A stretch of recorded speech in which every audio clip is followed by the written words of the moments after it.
nothing. And then there was the Drunken Peasants Podcast. I gotta get a witness. No! Say, man, you got a joint? No, not on me, man. I don't have facts to back this up. It'd be a lot cooler if you did. That's true. Sometimes I cry. Oh! Lick my butthole, he laughed. From the strangest corners of the internet, here to bring you opinions of the world from an altered perspective. Here are your hosts, the Drunken Peasants.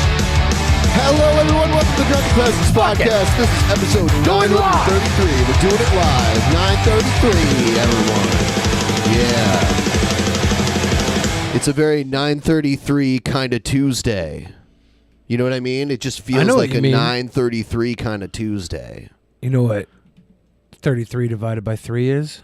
I'm bad at math, so no. It's 11. Oh, yeah, that was an easy one, actually. My brain is just like math, and it shuts down. Like, I'm like, oh, math, and I get like math anxiety almost from it. And then I don't even, I just shut down. You ever played Trivia Murder Party? Yeah. There's like the one time where like every now and then they'll throw like math. Whoever can do math the fastest wins. My brain always shuts down, and they throw like negative numbers in there too. I'm pretty good at math. Yeah, I'm not that great. You know what? There were a few times where I was drunk and I didn't overthink it, and I did okay with it. I think my problem is like I overthink it, and overthinking it will fuck it up sometimes. Yeah, that's usually where I stumble when I have to like second guess myself. Yes, yeah. That's why I try to just put the answers in, even if they're wrong. I don't care because I know I'll do better. Then I'll get more overall if I get one or two wrong. Yeah.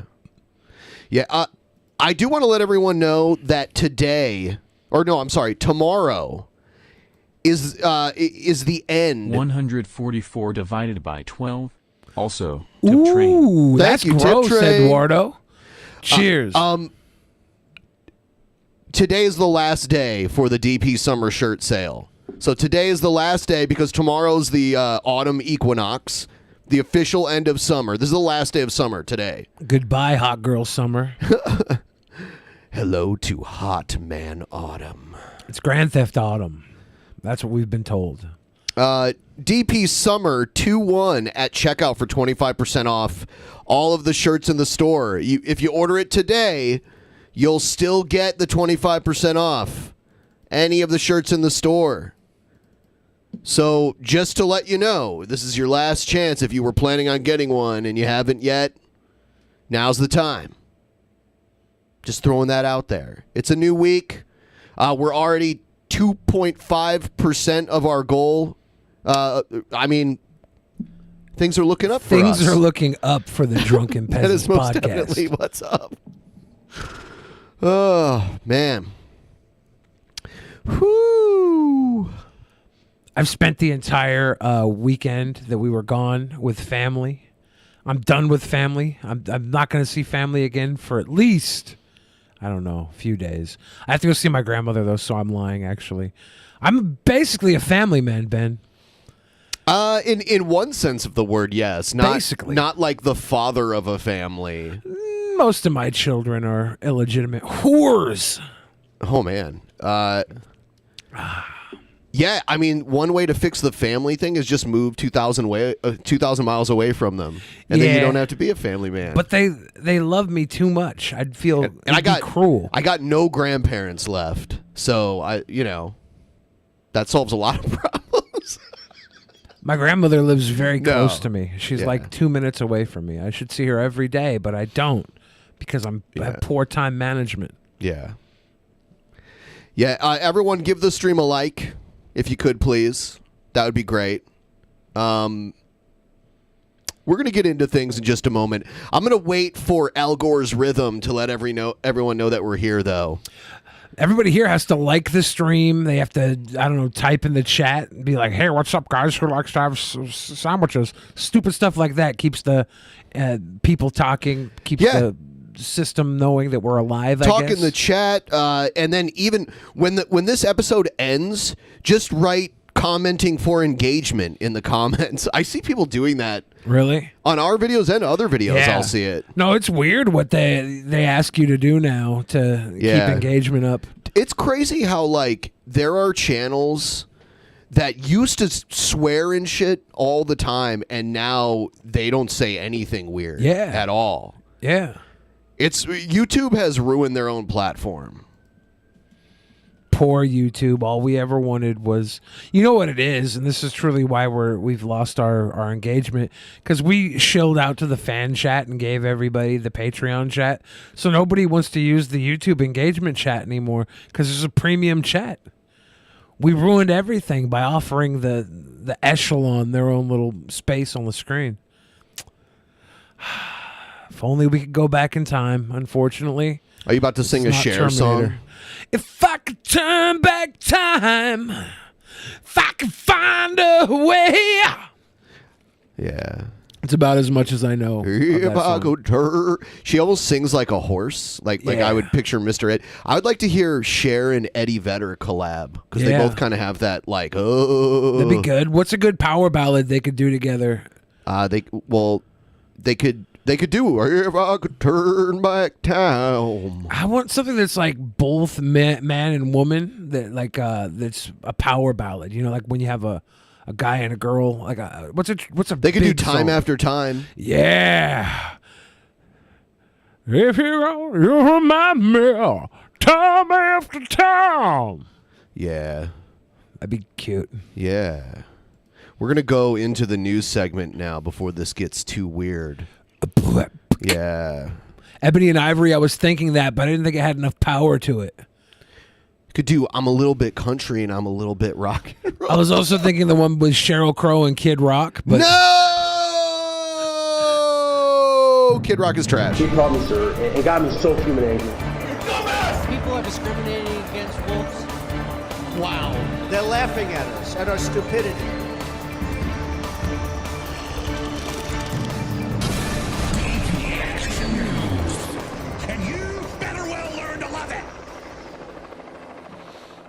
So I was never really a big Jim Brewer fan.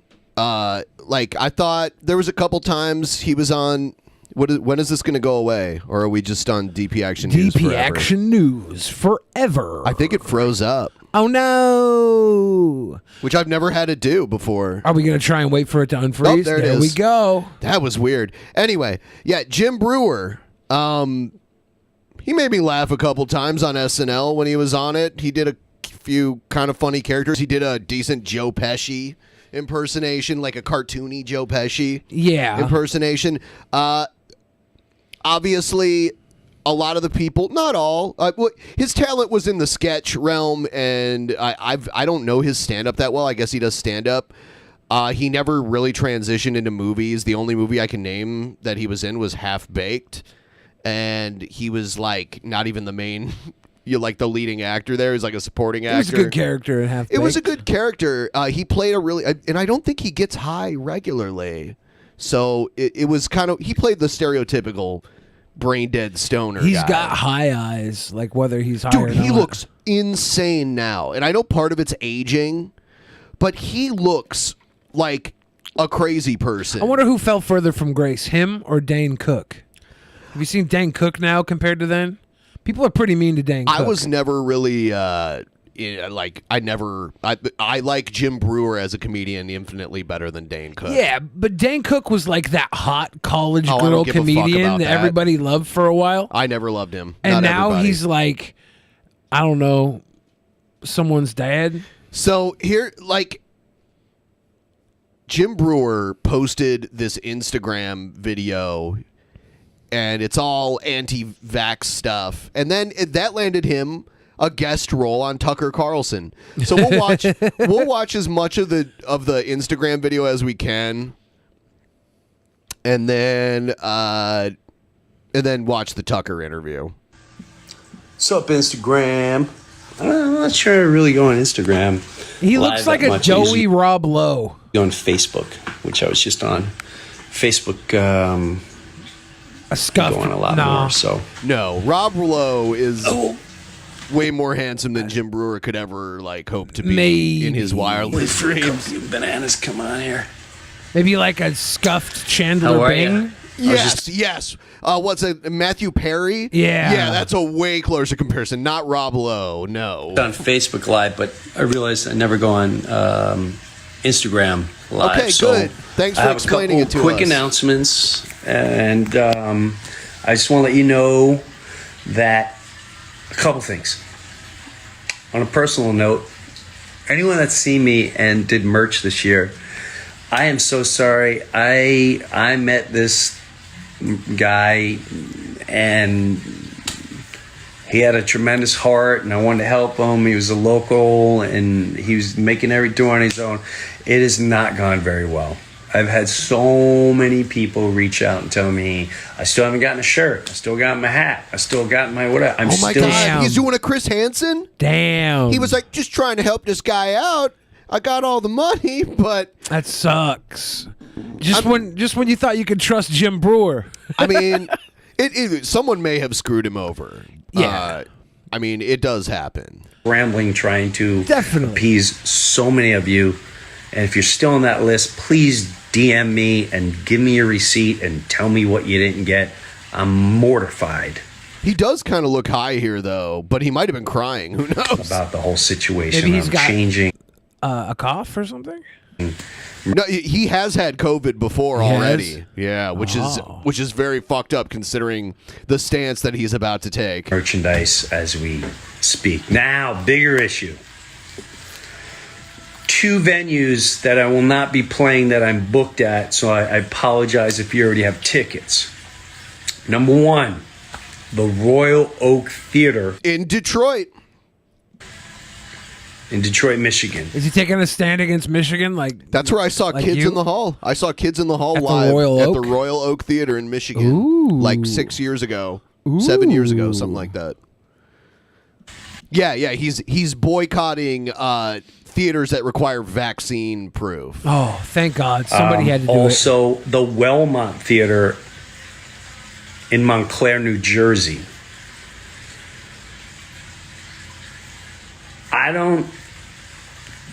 Sorry, but I don't care what your views are. I will never, ever segregate anyone that wants to come. Okay, segregation isn't always bad. It's only when you're talking about racial segregation, when you're segregating classes of people, that's when it's bad. When we're talking about people who are not protected against a fatal disease, segregating them, just because you use the word segregation and historically we use it when referring to racial segregation doesn't mean all types of segregation are bad or unwarranted. I think of disease history, Ben, and there was a point in time where some people wouldn't share a soda pop with a gay man for fear of HIV. Maybe we're at the beginning where he's just in the head of the curve, and he doesn't want to keep people from sipping out of his soda pop. No. And be entertained and laugh and forget the world for a night. They can pull up one of your other stand-ups on YouTube and watch it. And just get out and enjoy an evening. So why don't you do that for the people that got vaccinated? You're going to take that away from them because of the venue? And because... Dude, if I was a hardcore Jim Brewer fan, I would be so bummed if I was in Michigan and the biggest highlight of my life was going to see Jim Brewer and I already didn't get my damn merch from him. I already can't wear my Jim Brewer shirt. Now some bitch ain't showing up to the one show a year I look forward to, Jim Brewer live. It's a bad time to be a Jim Brewer fan. Yeah, in tell me 2021. Wellmont Theater and Morristown Theater, all these venues that are forcing segregation. It's not... That's so dumb to position it that way. It's so dishonest. I'm not going to play. I'm backing out of these venues. I will never, ever do that to anyone. If you're vaccinated, God bless you, man. You felt the need to, and you did what you felt right. But you had that choice. But now you're taking away their choice to see you live. Right. Like, why not just do the show, make some jokes about it, be like, oh, you guys all got poked, suckers. I won't see you next year when me and all the unvaccinated people are still here and we're taking over the clubs and you guys die of some crazy COVID conspiracy. In Minecraft. I let off with saying it was jokes. This forcing, when you got to be bribed, forced, have a dictator, I don't know what is going on. When you have a dictator saying you will do this and you better, threatening you. What was the actual threat? Threats have to have at least implied consequences behind them. I love how all these people are using like words that were very heavily equated during like post-slavery times and even slavery times, Holocaust times, like some of the most darkest times in our history. They're using these words purposefully to describe not being allowed to go into a store without a mask or other things. Yeah. It's so ridiculous. Yeah, I saw some interview on CNN who was at the he was at some like town where they weren't getting vaccinated, and the guy was like, nope, I'm just going to let God decide whether or not I die from the virus. It'd be just like me driving down the road and someone randomly T-bones me and kills me. That was God's will. And the guy and the interviewer's like, but you'll wear a seatbelt in your car just in case that happens, right? And he's like, yeah. And it's like, it's like the vaccine is the seatbelt for the unfortunate time that you do come in contact with someone who has the virus. Damn. That's what it's all about. Damn. Threatening you. I refuse to wear a seatbelt now. Joe Rogan. The way you put that. Yeah. I won't wear a seatbelt either. Come out and say he had COVID. And he told you how he got rid of it. I had COVID. My wife with stage 4 cancer had COVID. You are lucky she survived it. Is your wife with stage 4 cancer surviving COVID your reasoning for why people shouldn't take this seriously? You should be counting your blessings at that point. Seriously. My youngest daughter had COVID. It is curable. No one said it's not curable. I will say this about COVID. It hasn't killed everybody. It's not curable. It's just eventually, if you're lucky, your body's immune system gets rid of it. But not everyone is so lucky. It's actually not curable. There's no actual cure for it. If it was curable, everyone who got it would go to the hospital and get the cure and they'd survive it. I think I trust Jim Brewer, Ben. All those people, I wouldn't. All those people that died of COVID, don't worry, you're going to come back. Jim Brewer says it's curable. Don't worry, guys. If it was curable, no one would die from it. Anyone who got medical attention after getting it wouldn't die from it if it was actually curable. Jim Brewer's saying even if they did die, it's curable. They'll come back like the reverse Thanos snap. Have you not seen Endgame? That's how COVID's going to end. We're going to turn back time. We're going to find a way. And then Iron Man's going to sacrifice himself. I'm going to love him 3,000. And we're all going to uncough. Thank you. Field clock.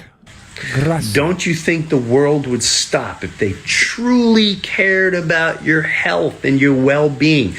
Don't you think they would have stopped for a second and went, wow, what did Joe Rogan do?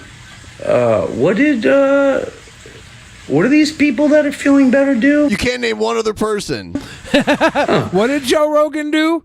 What did somebody else that I can't think of right now do? Like, you're just talking about people who got who got the virus and didn't get a bad case of it, and their immune system fought it off. Many people still have long-term effects from it. Yeah, there are people who have gotten the vaccination and still died because they just didn't get taken care of the way they needed. Yeah, or they just got like a really bad case of it. Yeah, it's not a catch-all guarantee. It's a preventative measure. It's like like people in a war zone wearing body armor. People have still gotten killed by getting shot while wearing body armor. That doesn't mean they shouldn't wear it. Damn. It's the same thing. My hand to God, my hand to the almighty maker, whatever keeps us going in line. Oh, see, this is the crux of the issue right here. This is why he's insane and has these crazy beliefs. We've gotten to the point of everything. In this lifetime, someone very close in my circle. You think he has conjunctivitis or contagious conjunctivitis? I don't know what conjunctivitis is. Isn't it like an eye disease? He always looks like he's high or crying. He looks like he's high or crying This now. is his look, though, all the time. He always looks like that. When I show you the Tucker Carlson interview, he looks so bad. He's got the biggest bags under his eyes. Fully vaccinated. Do you think, since we never got the Baker buckets, we might be able to get some Brewer bags? I want some Brewer eye bags. Give me them Brewer bags. COVID, getting her ass kicked. Fully vaccinated. Yeah, that's because so many people have it, and we've allowed it to evolve. New strains of it that are more resilient to everything. I mean, I even knew this was possible. I played a game called Plague Inc. where you try to kill the world's population with a virus, and one of the ways you do that is you evolve the virus to become resistant to medications and vaccines. And if you keep doing that, then the world never catches up and mankind dies. You make it really contagious and really deadly, and you evolve it to become more contagious and more deadly over time.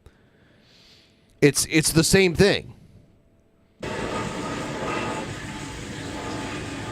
Viruses do this. So when you have these venues, and let me tell you, I'm starting to see big name entertainers, big sports stars. Listen, they've sold their soul. If you only knew what went on behind closed doors. Why don't you tell us, Jim Brewer? Your insides would shake. Tell us what happened, Jim Brewer. Why aren't you telling us? It's driven by ego. It's driven by fear. It's driven by money. Who pays them off? Who's paying them so they can stay on top of the world? Isn't it convenient when someone worth billions and millions of dollars that has a chef and has a personal driver and has a staff and gets to go wherever they want in private jets tell you like Donald Trump what you should do? I mean, I don't think Dr. Fauci is that rich. He's probably doing well. He probably has good money. Yeah, let me see what his estimated net worth is. I bet he might even be a millionaire, but he's an old guy. Doctors make good money, especially at that level. There was this interesting performance piece that went on this weekend called the Emmys. And it's like an award ceremony for the super rich. Yeah. And I guess all the super rich were there and they were being served, and none of them had masks on, but all the servants that were serving the super rich had masks on. All the peasants amongst the kings had to wear masks. I thought that was a crazy social experiment that they decided to air on TV. So Fauci, he's not a billionaire, that's for sure. Of course he's not a billionaire. His estimated net worth is like $10 million, which is a lot of money. Yeah, it's good. It's a lot of money he's an for old guy. He's almost 80 years old. That's a lifetime of accumulating money. Stardom It's a lot of doesn't money make for a you person smart. of coughing. Being a star athlete doesn't make you smart. Trust me, I've spent a lot of time with them all. What made you smart, Jim Brewer? Not only people that I wouldn't trust to have an opinion, but a lot of them I wouldn't trust around my children. Whoa. And these are some of the big names that are coming out in the late night world, in the entertainment world, in the sports world. I would not trust them around my own bomb dropped. I wish you'd be. Why is he doing? He's doing the children thing. Yeah, I wish you'd be a little more direct with why you wouldn't trust them. Almost seems cruel for you to say these things about them, not point out the criminals, and also not say what they're guilty of. But then fearmonger. I thought just earlier you were saying they were using fearmonger against us to keep us coughed up in a mask. I don't get it, Jim Brewer. What team do you play for? You know what this is? This is counter ops. He's giving counter optics. Damn it. The war of confusion continues, and we're constantly losing. They're important with what they have to say, and what they say is right. And what they're saying is based out of hate. It's hate-driven. TV personalities, hate-driven. I do think there are a lot of people in media right now who are driven by hate. They're driven by the hatred of people who can't just put on a mask and try and hunker down for a little while so we get over this. Now, whether or not that's a crazy pyramid scheme by, I don't know, God Gandhi or whoever you think is doing this, I bet you it's Gandhi. Gandhi? Yeah, it's got to be Gandhi. Hasn't Gandhi been dead for like 40 years or something? Maybe. Yeah. Maybe. I wish that this was all some kind of weird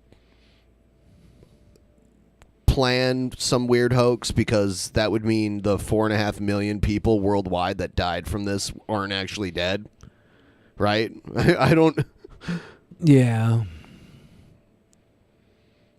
I mean, eventually we are going to hit that 1 million deaths too. We're at about 680,000 deaths right now in the United States. 4.5 million worldwide. Are we gonna have like a big McCovid sign that says a million served? Over a million served? Yeah.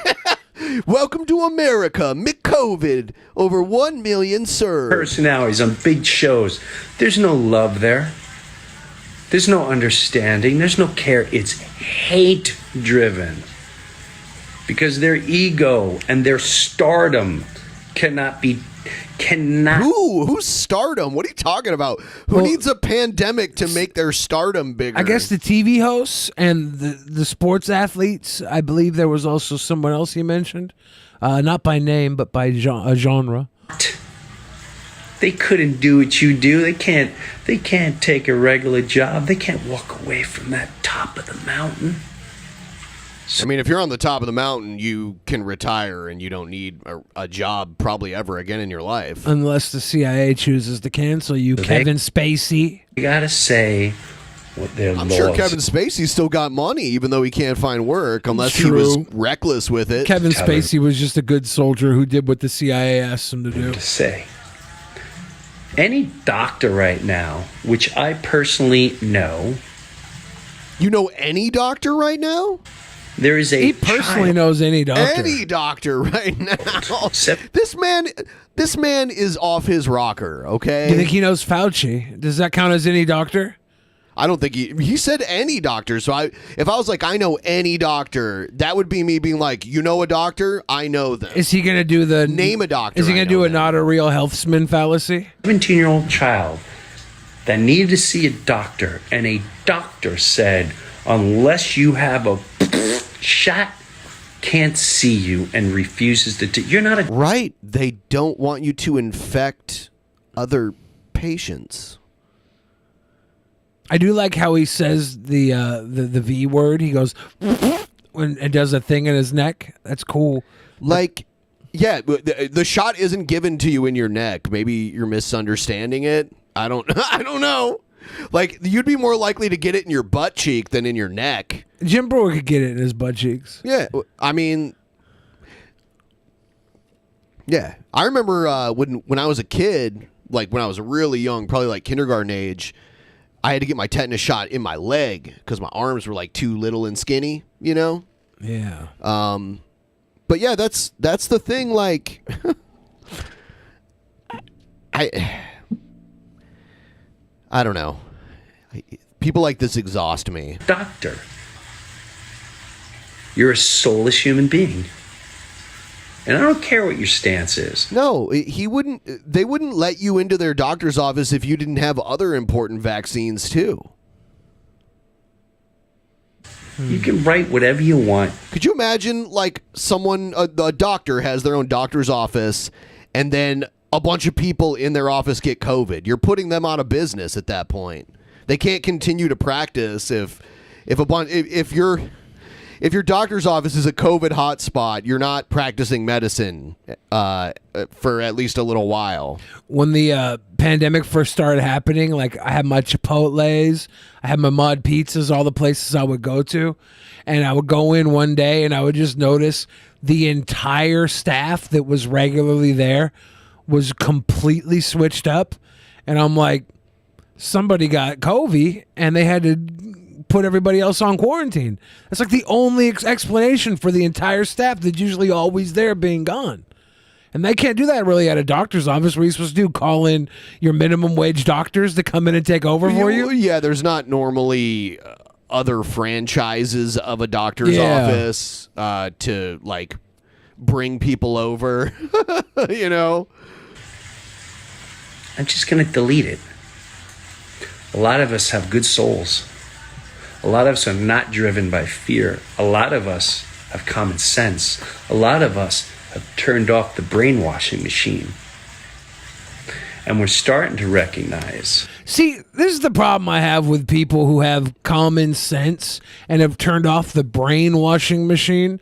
Like, even if you are right, what good are you going to do with that information?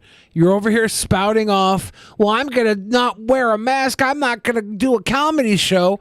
Like, you're not really doing anything of importance for your cause. You think you're doing something, but if there really was this crazy conspiracy against you, you're kind of already screwed. Go about the show as you normally would. Do your little underground fail road, whatever you got to do to continue operating. And then when it's time for the light to shine, have your secure network. But don't just sit on the internet bitching about everything. This is like the least productive thing you could do. Maybe I'm wrong. Maybe they have a plan. There are days where I don't feel like wearing a mask, so I just stay home. It sucks in the dead of summer where, you know, it's hot outside, 90 degrees outside, and you got a mask and you're like breathing your own hot breath back at you. That sucks. I do kind of like it during the winter, though, because for the same reason, it like warms my face. Warms your face. Yeah, during the winter. They should make facial warming masks, and then facial cooling masks, and then kabuki masks. True game at hand. If they cared about your health, they would tell you, go to the gym every day. Take care of your body. Start eating right. They got to force you. They got to bribe you. They got to dictate to you. You do this. That's evil. That's segregating. And unfortunately, the Wellmont Theater in New Jersey is segregating. Ooh. What about the Royal Oak Theater in Detroit, Michigan? Unfortunately, a lot of venues are, and that's because they're also under the slavery of a live nation. Okay, thank God he used another antiquated term from a dark time in history to explain him not going to do two shows. Segregation. Slavery. What was the other one? They reference the Holocaust a lot. Oh, yeah. And it's ridiculous. And all they own the venues. They run the big if you want to make money, make sure you tell everyone they got to do this. They're all slaves, getting their pockets filled. I mean, there's a lot of people making a lot of money off this. Pfizer did try to push that booster through, and the FDA said, no, not yet. We're not going to condone this because Pfizer's going to make a ton of money when that booster round comes through, too. There is a lot of money on the line here that people are scooping up. Record numbers for anybody in medical fields. Unfortunately, we can't keep enough people working in the hospitals, in the ICU units. The nurses are all dropping down to a 20% on-call capacity compared to normal. It's nuts. It's nuts how pushed these people are right now. A lot of people making money off of it, but it's not worth the money for the people on the lower level that actually have to have their feet on the ground. I am not gonna force. I'll play a freaking backyard. I'll play a field or go on a beach. Yeah, do that. Do it. Go to, like, I remember when COVID first hit and we didn't know as much about it as we did now, and we didn't have a vaccine. A lot of comedians were doing drive-in theaters. Do a drive-in theater outside. You know, have them build a temporary stage for you and do that. Yeah. I'll just perform here. Nice. To force humanity to do what they're doing right now, people need to go out and be entertained. People getting a vaccine and separating people who are vaccinated from people who aren't is not the same as racial segregation. People can't change their race, and they shouldn't be expected to or want to. You know, you can easily go to your doctor and change your vaccination status. And I would understand the fear if there were just like all these crazy stories of the vaccine causing problems, but there's really not. It's most people are fine. Like you're saying, oh, my wife got COVID and she's fine. Well, more people that got the vaccine are fine after it than people who got COVID after it. So, yeah. Never seen anything like this in my life. We're good souls. We're meant to lift each other up. But the brainwashing machine is pretty powerful. From the entertainers to the big names, I'm shocked. And quite frankly, disturbed. You are disturbed. You are very disturbed. Quite frankly. I think he's down with the sickness. I do think that, him equating this to slavery and segregation is fundamentally wrong. If you want to verbalize how slighted you feel by this, you should create a connection to something new, not something that compares it to the darkest timelines in our history. If you really believe this is as bad as it is, you should be able to verbalize that without using scare words, Mr. Boogeyman. I think you could do better than that, Jim Brewer. You're supposed to be known for your wordsmithing comedy, dude. But other than that, like, sit alone. Don't do your shows. I care about that. Go do your parking lot show you talked about. Go stand next to the damn woman selling tamales at the laundromat. Set up a stage. She could sell tamales. You could do your goddamn ha-ha. And then everybody will be happy. That some names have the audacity to Mize in the fan chat says, anyone who thinks COVID is as dangerous as the Spanish flu and thinks the vaccine is as safe as our other vaccines isn't paying attention. I'm not saying it's as dangerous as Spanish flu. Cool thing about Spanish flu is that was 100 years ago and no longer matters to me at all. We're dealing with something right now that we have to figure out. Now, as far as the vaccine being dangerous or more dangerous than other vaccines, I haven't seen the facts around that yet. So yeah, I'm waiting for that to come out. Why do we have to compare it to another pandemic? We and have be like, to. well, that's not quite as bad. We have to try and get some traction on our personal views. Oh. If our personal views can't stand on their own, we have to compare them to other scare tactics. When I was just questioning Jim Brewer for comparing things to our darkest timelines of history, I guess that would also be us comparing them to other vaccines that are so much safer than this one, wink, wink. I don't know which ones you're referring to. Great for you to put a blanket statement there. Or also comparing it to the Spanish flu. Was that 100 years ago? It was 100 years ago, so the medical technology, like they didn't have ventilators back then.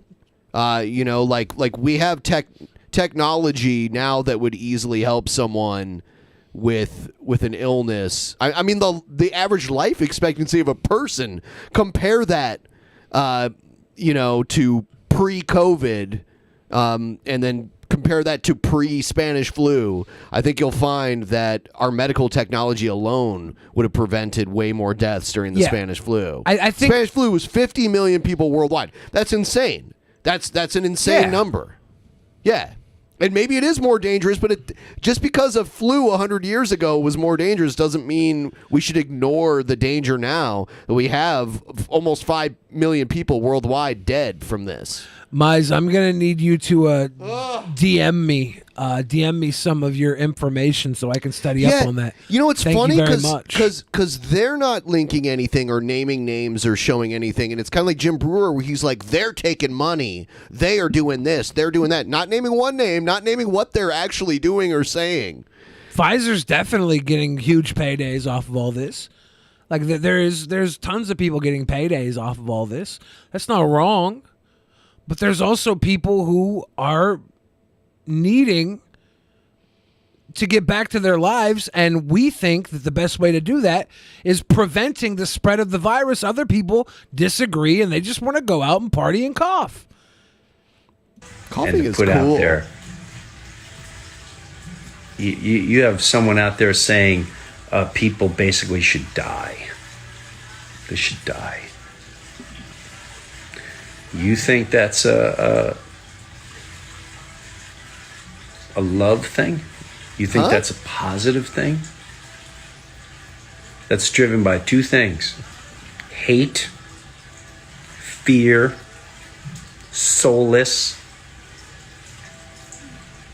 You got no spirituality going on behind that. You have See, we're back to the crux of the issue. It's about spirituality. No connection to humanity behind that. You're driven by a machine. A machine has no heart. A machine has no soul. A machine has no God. You're driven by money. Machine has no God.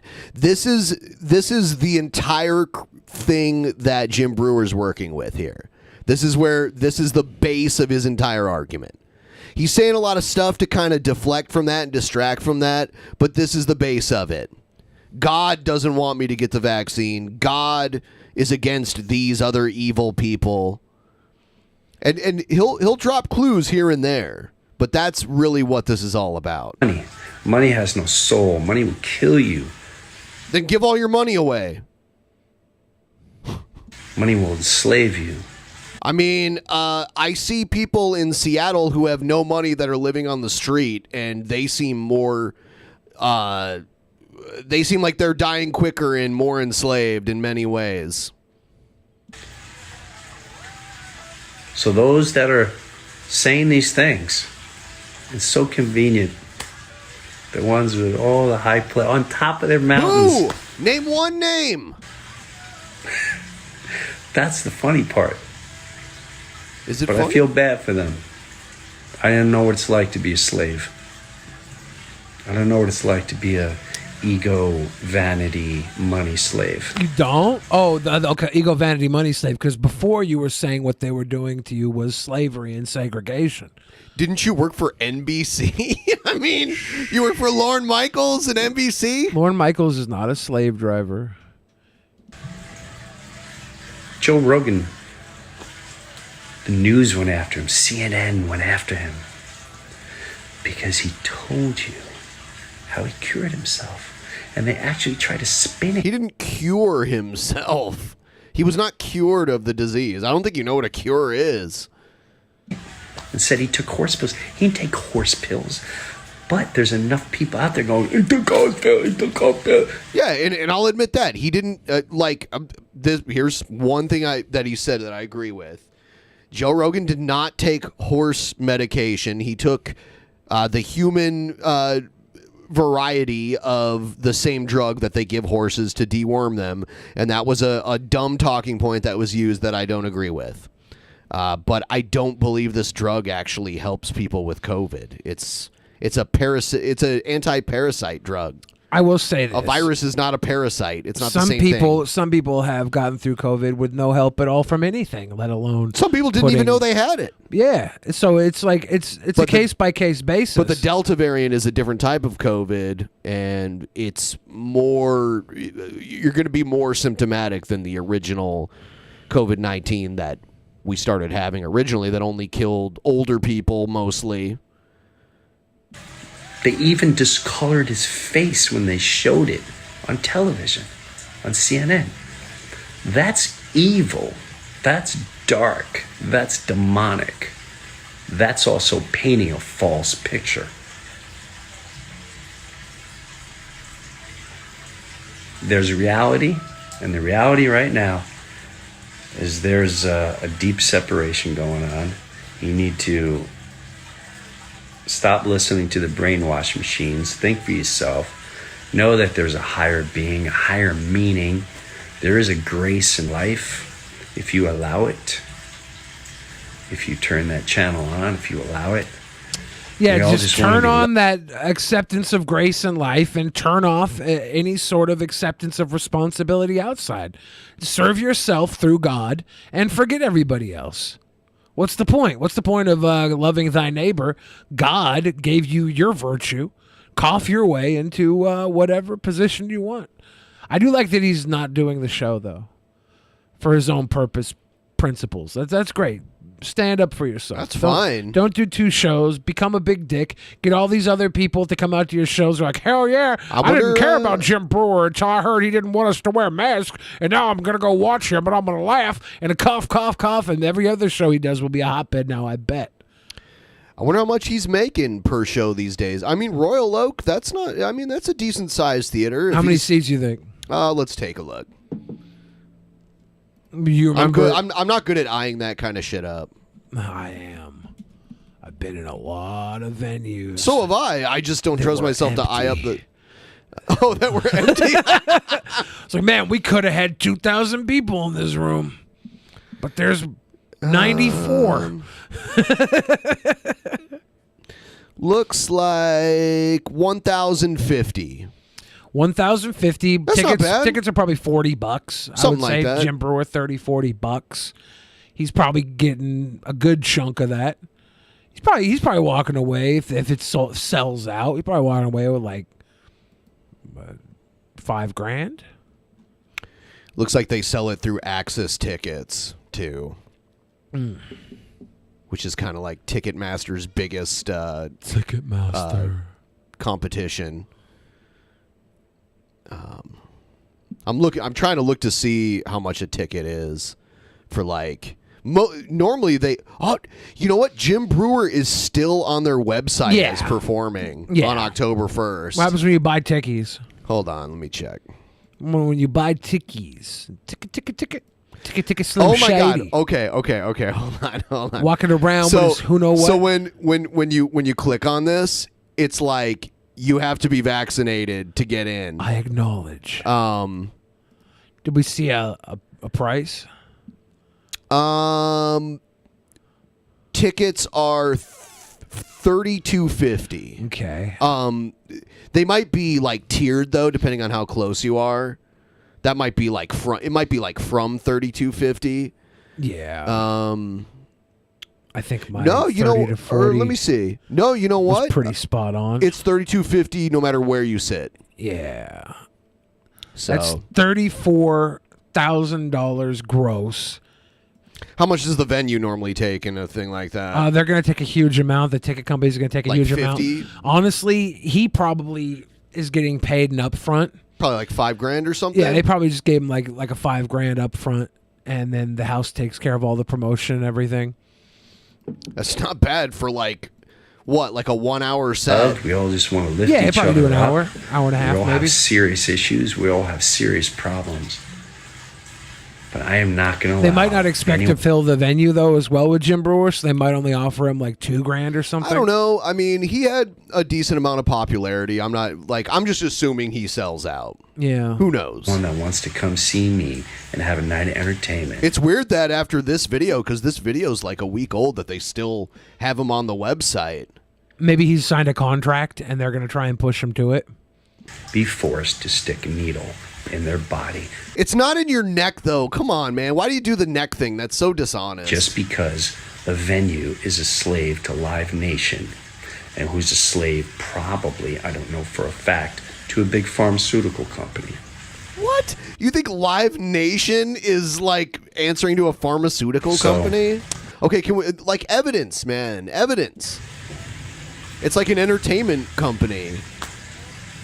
No Wellmont Theater and no Royal Oak Theater. And if there's more theaters in the way that start forcing this, I will not promote segregation. I do not live in fear. I can't believe you're okay with your wife who has stage 4 cancer getting this. She can get it again, He does too. not live in fear. And I will not be living my life through fear. And I know a lot of you do not either. To all the veterans out there, I know you're hurting. I know firsthand you're hurting. Especially the ones that were over in Afghanistan, Iraq. I know, I heard you. I spent time with you. You should have told them not to wear body armor. I do like how he's now invoking the veterans to help. Yeah, what does this have to do with anything? Well, you know, those veterans, they really wanted to come to his show without a mask on. Every single one of them has to have the vaccination. The military doesn't mess around with vaccinations. Like, you get all vaccinations that you need for all dangerous illnesses. It's not optional. I can't imagine that pain. And this is, for all we know, this is a distraction for families, for wives, for children, for actual soldiers that put their life on the line, that lost their lives, that lost their lives. No, the ones that lost their lives, they lost their lives, so they have nothing to do with this, okay? Like, oh, he's trying to say people fought wars so that we don't have to get vaccines. Like, literally everyone in the military has to get a vaccine. This is such a fucking stupid point here. Like, them joining the military means they have to get a vaccine no matter what. They are forced to do it. Forced inoculation. Right. So, like, this whole fucking argument, we're like, you're hurting the military. Like, are you stupid? You are fucking stupid. Limbs.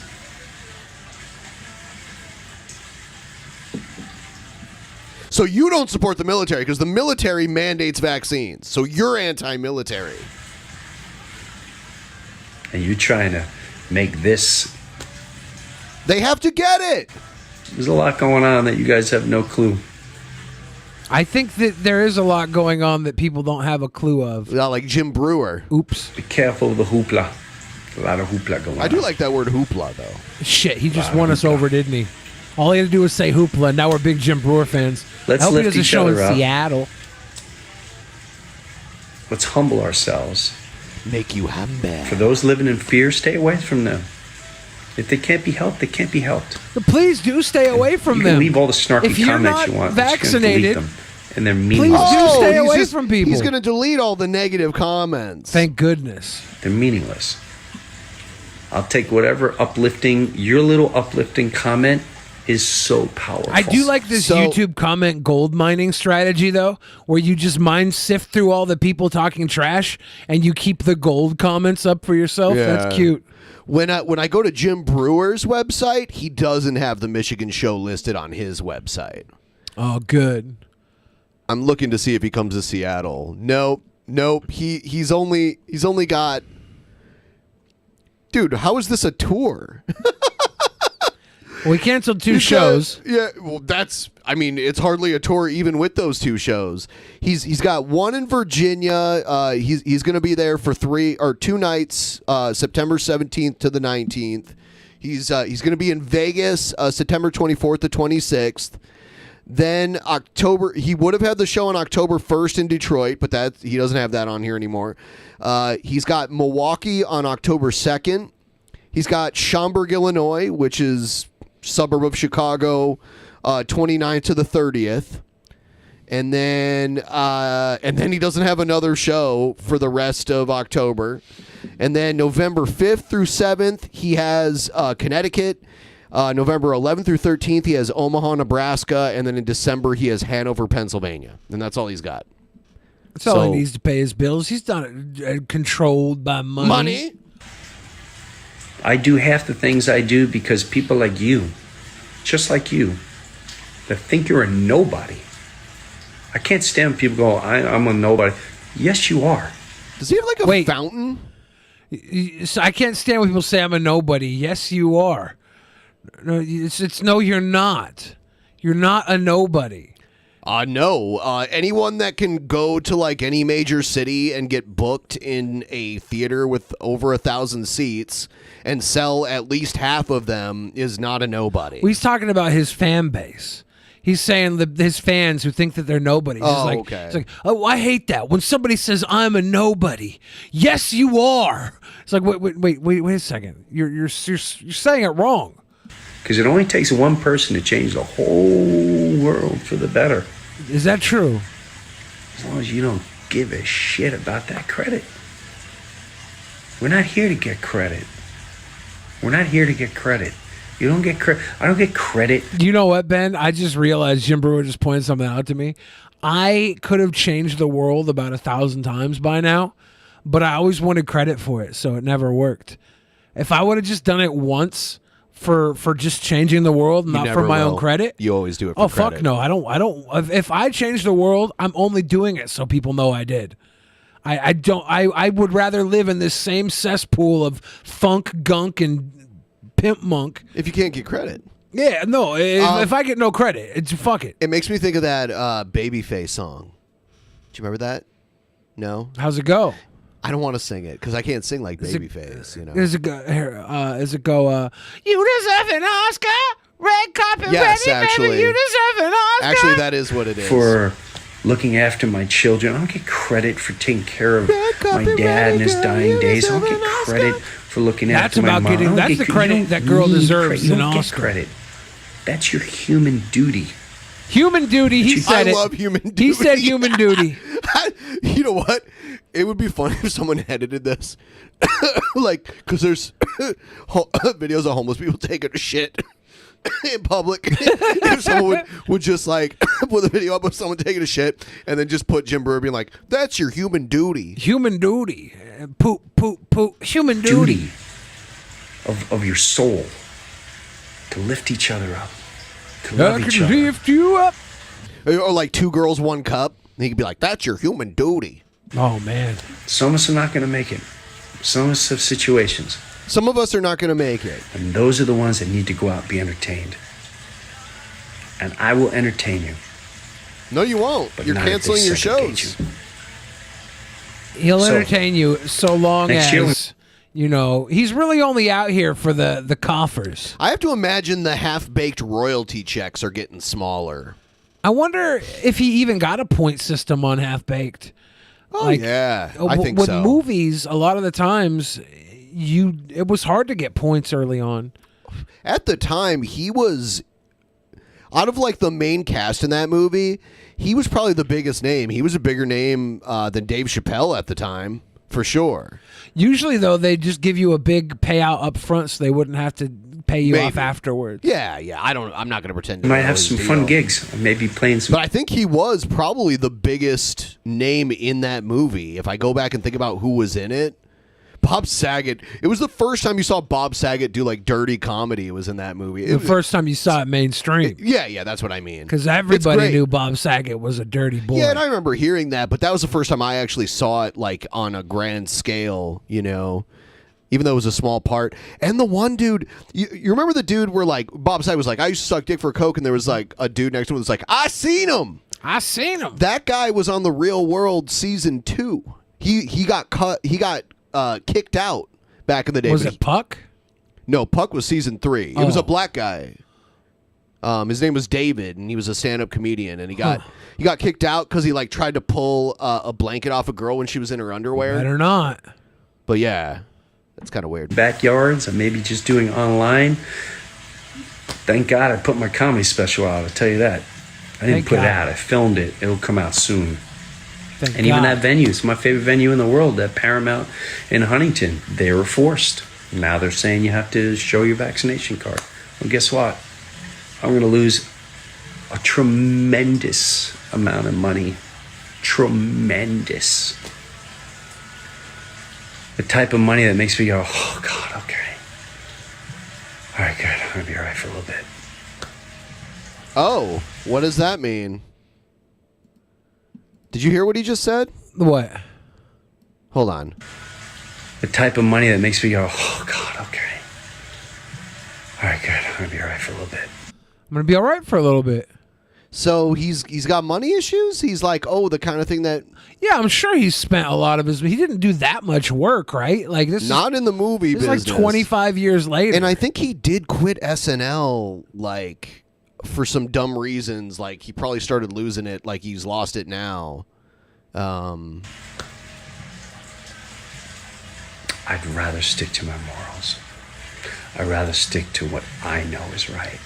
Yeah, I could make a whole lot of money if I didn't stick to my morals. Humanity. I would be sucking everything in sight for $10. I'd become a millionaire. You'd be you be pooping on rich guys? I wish.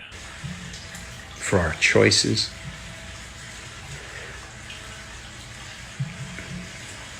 I can sleep better at night. So with that said, I have someone in the pleb chat. Tijuana Foreplay says this week we passed the number of Spanish flu death toll. Despite having better meds and tax, it would probably be double the number of Spanish flu. But didn't 50 million people die from the Spanish flu worldwide?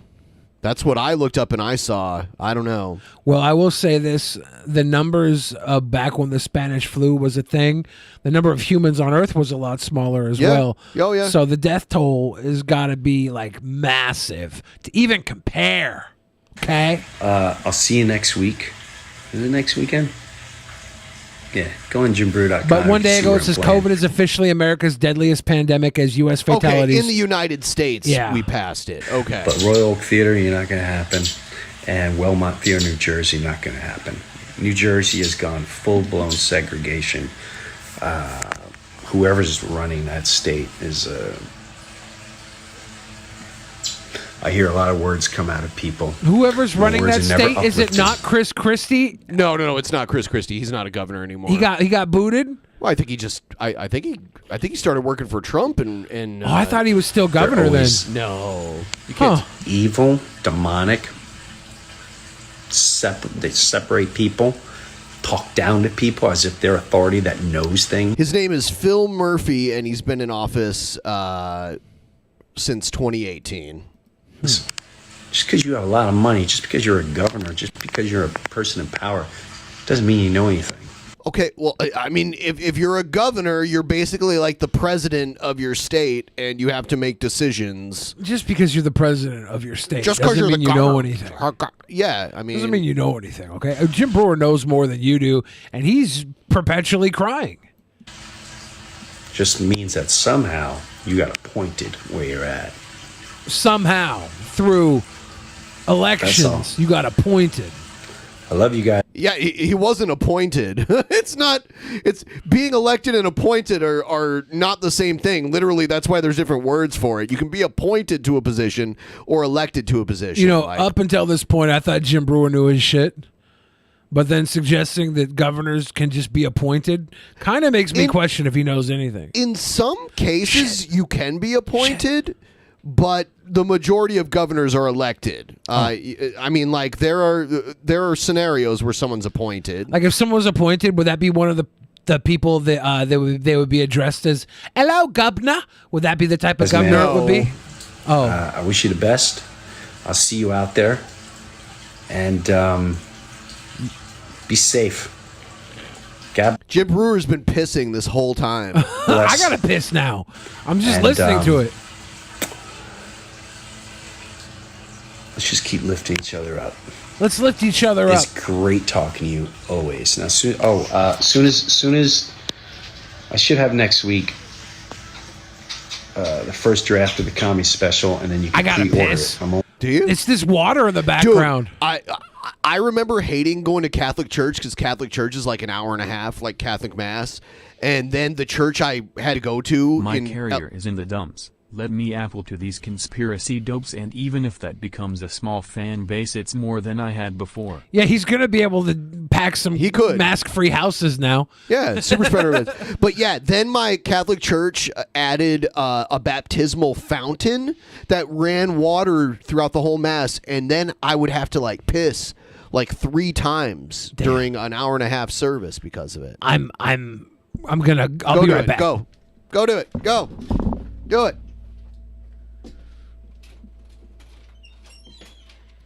Drop and give me $50.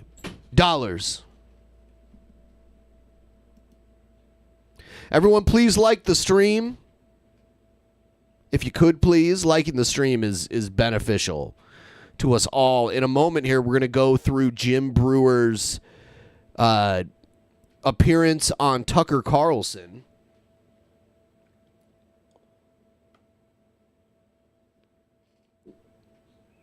We can't do Billy Bathroom Cam, but we could do Billy Bathroom Mike.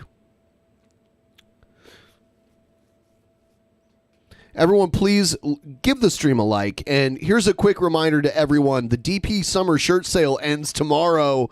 So you can get any of these and more of our classic shirts and new shirts alike by going to the link in the description. You can see it down below. And you can use code DPSummer21, DPSummer21 at checkout for 25% off any of the shirts in our Teespring store. You should go there and do that shit.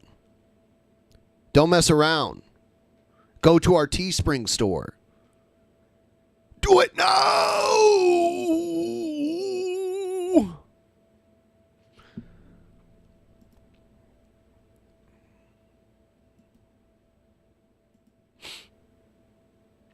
Want to show you guys something weird. Apparently, they've been polling Texans about who they would vote for governor, and it's looking like Matthew McConaughey is leading their current governor in the polls right now, and Matthew McConaughey has not even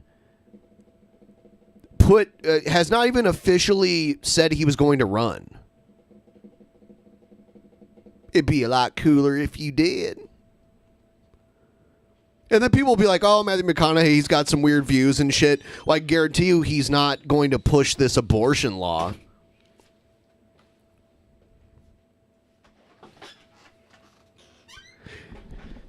They did a poll recently, and Matthew McConaughey is beating the current governor of Texas, Abbott, by like 15 points or something. Yeah. In polls, and he hasn't even officially said he's running. So I think if he did, it would go even higher probably. He might. He's been talking a lot about politics, whether or not What he has the free sweet time. boys want from Whoa! me? Money? Hey! Fine, you talked me into it. Have money. Northern Thank you so perspective. Thank you so much. I'm glad we could talk you into Now it. we're at 25% of our goal, which is amazing. Now, if we could talk you into money, I wonder what else we could talk you into. Thank you. Yeah, and people, I love it when I'm like, oh, this is cool, this person's running, and people will instantly like bring up all the stuff that are bad about them. At this point, first of all, it's Texas. They haven't had a non-Republican governor in a very long time. And I don't think Matthew McConaughey is going to support this abortion shit, the anti-abortion legislation there. So that automatically makes him better than Abbott. And I mean, this is And I'm all for it, but this is the fear of people from California coming to Texas and taking over. This is the living embodiment of it. If McConaughey runs and wins, but there you go. To be completely honest, even if McConaughey was worse in everything that Abbott's for, if McConaughey was even worse in everything, I'd still rather have McConaughey than Abbott. He's just a sweet boy. I love McConaughey. I don't know him personally, so I'm not going to say that. But the stuff I've seen him do, I like his podcasts and stuff. I mean, he's definitely more charismatic, and I think he'll get the ladies voting for him. I hope so. Oh man, I mean, I honestly, he might get some of those Texan men voting for him too. Yeah, buddy. And people keep saying Beto O'Rourke. Forget about Beto O'Rourke. Like, why are we pretending he matters just because he almost beat fucking Ted Cruz? Like, who cares? He's not. I don't think he's that great. He's not that charismatic. He ran for president, polled horribly. I don't think he's really. People need to forget about him. I mean, at this point, I think he's a career politician, and he's a Democrat. Let's get an independent. Let's get Matthew McConaughey in there. Independent Matthew McConaughey. What if Matthew McConaughey was like the way he is, had all his views, but he smokes weed too? What if his platform he was running on was all right? That's a funny joke, but he wouldn't do that. I don't know. I know. Okay, I'm glad you know, Ben. Yeah, because I was worried. Yeah, so smoke pan every day. Be a lot cooler if you did. So here's another thing I was looking at. So you know what? We'll get to the story in a second here. I'll give you the headline first, though. I guess it's been confirmed at this point that certain aides of the Biden administration are not allowing Joe Biden to go to unscripted events, and they call it the wall, which is very ironic. I want to bring up this, though. I saw this clip a while ago, but I don't know how many of you have seen this. Back in the 80s, Joe Biden got in trouble for plagiarizing speeches, and Johnny Carson made a joke about it on The Tonight Show. So I'm going to play this little clip here. Here it is. Now, on the political scene, one of the Democratic candidates is Senator Joseph Biden. Have you seen the problem he's been having? He went around and made a speech. And apparently, he quoted I think it was a British politician, took his speech and kind of paraphrased it as his own. And then the press got on him. And then he was charged also with taking part of Bobby Kennedy's speeches.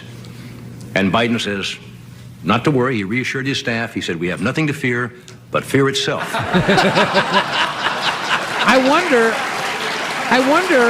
like, for recent presidents, Obama's probably the only recent president that Carson didn't make a joke about. He probably made one about Hillary, Carson wasn't right? Or alive. Hillary wasn't president. Carson wasn't alive when Obama. Yeah, so Obama's probably never had any sort of but he probably made jokes about Bill Clinton, right? I don't think Carson was alive when Bush was president either. Carson? Let me see second Bush? Let me see what year he died. And maybe he didn't make jokes about second Bush, but I don't know. I just he mentioned Biden ripping off of Bobby Kennedy, and that remember the bust Biden has in the Oval Office is of Bobby Kennedy. Yeah. Johnny Carson died in 2005, so Bush had been president, but I think Johnny Carson had already retired. I'm sure he did some. He some retired things, in the 90s. But he here's one thing though. I know for a fact he made jokes about Bush's mom, and that's basically like making jokes about Bush. If you make jokes about someone's mom, you're making jokes about them. Like it's just by proxy. So okay. I don't know. Yeah. So here's the article. Aides try to keep Biden away from unscripted events for long interviews, book claims. And that's AIDS, by the way. Yeah. Couldn't keep Biden away from AIDS. Hunter Biden, because he loves his prostitute parties, condomless raw dog parties. President Biden's top aides have allegedly created a wall to avoid having him speak at unscripted events or sitting down for long interviews in an effort to prevent potential gaffes, a new book says. Peril, a new book by Bob Woodward and Washington Post reporter Robert Costa. That's Costa, not that same Not Costa. Not Acosta. Claims that Biden's aides intentionally kept the president away from unscripted events or long interviews. That's because they had to make sure he got his nap in. According to a Fox News report, these aides included Chief of Staff Ron Klain and advisor Anita Dunn. Oh my God! You know what I just realized, because I got thrown off by being alone for a moment. I forgot to play the Jim Brewer Tucker Carlson. Yeah, I was wondering if you had played that. Yeah, we'll come back to this. Let's come back to Biden's aides. Yeah, his aides. Let's watch Jim Brewer on Tucker Carlson. No, shit, that's Johnny Carson. I love Johnny Carson. Johnny Carlson. But the principle remains, if you can force people to get the vaccine, what can't you do? That's a question that Jim Brewer appears to be thinking about. He's a comedian. He just announced he's not performing at any venue. Look at him. He looks fucking awful. He looks like he's on an off-Broadway play of Full Metal Jacket. Requires patrons to He's be Arlie vaccinated. Ermey's He joins us character tonight to off explain Broadway? why. Jim Brewer, thanks so much for coming on. Interesting that you did this. It caught our attention. Why? Tell us. I'll be quiet. Does he have COVID in this video? No. Why you did this? Well, honestly, I got a lot of feedback from a couple venues that I was playing, and my fans were really upset. They said, I'm not comfortable with getting a COVID shot, and now they're saying I can't come see you perform unless I do that. And I looked into it, and that's the last thing you should be doing is going, hey, you want to come see like feeding the seal the fish. Hey, you want to come see a concert? You want to here, catch the Okay. Jim Brewer doing funny bits and Tucker Carlson keeping his straight Tucker Carlson face is so funny to me. Tucker's face, stone cold. He's like, he always has this grimace on his face. His furrowed brow and his his supple cock-ready mouth. And then Brewer's over here barking like a goddamn sea lion. And Tucker's like, how Why could is Tucker they? Carlson interviewing a Boglin? Oh. Why would you do that? Why would you? I don't want any of my fans forced to come laugh and they got to get a shot in them? Why does he do the neck thing? Who the fuck gets shots in your neck? Well, if he did it to his arm, it'd be off camera. This is you get it in your shoulder. His shoulders are on camera. What are you talking about? Because this way it makes it look like it's some sort of he makes death it look toll. right. Yeah. That's the right answer right there. And honestly, Tucker, I got to be honest with you. What really started my video was there's a new narrative. See, Tucker, I don't think my fans should be forced to get a shot to come see me. That's true. They don't have to come see you, though. Like, if you're getting a guarantee, go get your money, dude. Tell the fans that didn't get a vaccine that you'll do something special for them later. Say, I would love you guys to come out and support me online, buy some of this merch from me that I'm not sending out. If you buy some of this merch that I'm not even sending out and say in the receipt that you wish you could have gone to my show, but instead you bought merch, you can wear that shirt when you go to other events that you're not allowed into, and you stand outside of these lines at like big festivals that you can't go into because you didn't get the cough vaccine, and wear my shirt there that I'm never going to send to you because I actually didn't send out the merchandise. That's the answer I see. Jim Brewer looks like he hasn't slept in a week. Right here. I think Jim Brewer might have died from COVID. And the new narrative he's reanimated. Is the unvaccinated. Look at Tuck, dude. How did he become the leading opinion guy on Fox News? He took Bill O'Reilly's spot. Look at his fucking face. It's so unpleasant to look at. I think that's how he took it, because he doesn't have an inviting face, so he can't take advantage of all the aides like all the other people in Fox News did that got fired. He took advantage of AIDS, all right. Oh my God! Tucker Carlson never offered to wash a girl with a Mediterranean sandwich. This program goes on forever. Kill the beast! The beast is the unvaccinated! Kill them! And when our leader put that out there and pointed the nobody said kill anybody. Finger like we're the demons. I'm not vaccinated. I had COVID. You're not going to tell me about my body. I know my body. I know my morals. I know my faith. There it is again. You saw he pointed like up towards the sky too. Now, I wonder if these venues are booking people that are unvaccinated. Like, how are you going to book people who are unvaccinated at your venue and then tell people that are unvaccinated they can't come to the show? Like, just don't book people who are unvaccinated. Yeah. Give me a proof of vaccination if they're going to book I guess they probably should have checked that first. You don't come telling me and threatening me the real problem and we everyone have else here. as if we're the demons. I have 2 close friends right now, fully vaccinated, and they got COVID. Yeah. And they're both sick. So this is not about safety, because if it was, I love how the fact that someone who was vaccinated getting COVID is proof that no one should get vaccinated. Yeah, I know. I mean, we can look at the overall numbers instead of your one anecdotal story and see that most of the people who are hospitalized from COVID are unvaccinated. It's hard to believe that someone so miserable and confused was ever a comedian. Jim Breuer, that is, not Billy the Fridge. Wow, I should titty Yeah, twister Billy you, was Daniel. never a comedian. I You're should right. titty twister you. Adam 22, he hosts the No Jumper podcast, big YouTube channel. Yeah. He got vaccinated. His girlfriend and his baby didn't, and they all got COVID after he was vaccinated. It was the Delta variant, the more recent strain. His girl, she was a lot worse off than he was. They all got it, but he was lucky enough to let it run through, and he was healthier quicker, and it didn't hit him as hard. And that's obviously just another anecdotal situation. But if we're going to be using them on one side of the table, like it's a bigger situation than just my neighbor had this. Yeah, okay. Some people are lucky, some people aren't, but we try and minimize that. We can look at the overall numbers and see who has a harder time overall with the virus. And it's showing that I believe around 90% of the people hospitalized now are unvaccinated.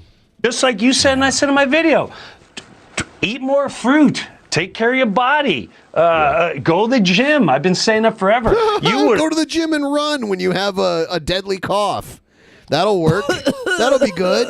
The thought I called people savages for doing that. But this is where we're at as society. And the greatest thing, I have to be honest with you, I'm so blessed because 95% of people, I was just saying it to be honest, Tucker, one message after the other was, thank you. Thank you for speaking up. Thank you. I feel terrible. I'm a fireman, and they want me to get vaccinated. I don't want to get vaccinated. My child, I know someone, my hand to God, and it was firemen should be vaccinated because, contrary to popular belief, they don't just handle fires. They handle medical scenarios. They have an ambulance.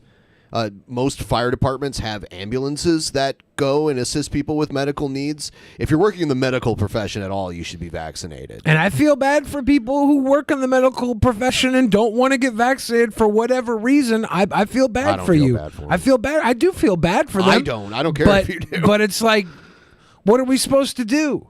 That's your job. They're giving these requirements, and you either have to follow them or look for a new line of work. And that sucks, but that's the way it is right now. I'm sorry if you personally disagree with that. I wish you ran your own fire department and can make your own rules. Maybe that's what we need. Maybe we do need segregation. We'll have everything for people who are vaccinated and then everything covered in coughs for the unvaccinated. Yeah, like I said, not all. The word segregation isn't exclusive to racial segregation, which was bad. You can't use it in that context and pretend like it's all the same thing. last vaccine push. Their child, 5 years old, vaccinated, went paralyzed from the neck down. And I do a benefit for them every year. So when I hear people going, which vaccination? If you do it every year. This must be a different vaccine. So you're just against all vaccines. He's against the malaria vaccine. Look at my pause game here. I love this. It almost looks like his face is melting. Yeah, I can't even. He is insane. oh, you don't know that. No, you don't. You don't know what you're talking about. Explain that to That's a good I'm rubber, you're glue. Everything bounces off of me and sticks to you. Yeah, the great defense. You don't know what you're talking. No, you don't know what you're. Oh shit! Well, now who doesn't know? He said there's a kid that he does a benefit for every year that became paralyzed. But this vaccine hasn't even been available for a whole year yet, so this must be a different vaccine. It's a very confusing statement. Yeah, he's out of his mind. Well, I mean, this is very telling to me, and I believe that his faith is the reason why he probably doesn't get any vaccines at all.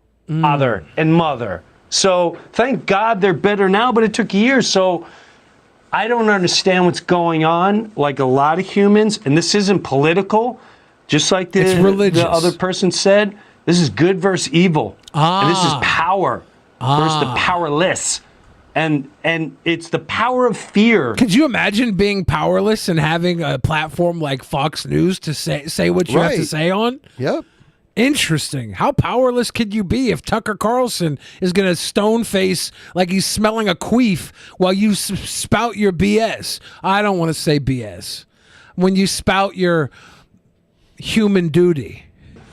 But it is time for the power of the fearless. I'm sorry, but the fearless have to start rising. Well, because I can see, we know something's wrong. I can see why your fans are grateful. I mean, here you are talking like an American man. You know, where are the rest of the American men? Okay, hold on. Let's examine that last statement. So I'm sure your fans are grateful. What about all the vaccinated fans that could have went to this show but can't? I mean, those exist too. Not all of his fans share his fucking wacko views. And then he's like, you're talking like an American man. What the fuck Where are all that? the other American men? This is bullshit. Like, how is this on TV? I remember when American men used to say that they would die for their country, and that was the noble cause. Like, shut up from here on out. If you're not willing to take a shot in your arm, you're not willing to take a shot from a gun. Oh, my bad. That's another problem. It's not in your neck, Jim Brewer. It's in your arm. I had it twice. I grew an extra limb, sure, but it's a dick-looking limb, and I've used it to have sex with people. So that's a benefit. It's a dick-looking limb. It's a dick-looking limb.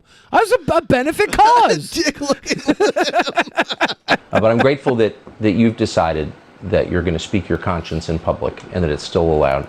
Jim Brewer, thank you very much. And that it's still allowed. Thank you for having me, Tucker. God bless. Our honor. God bless. Thank you for having me, Tucker. God bless.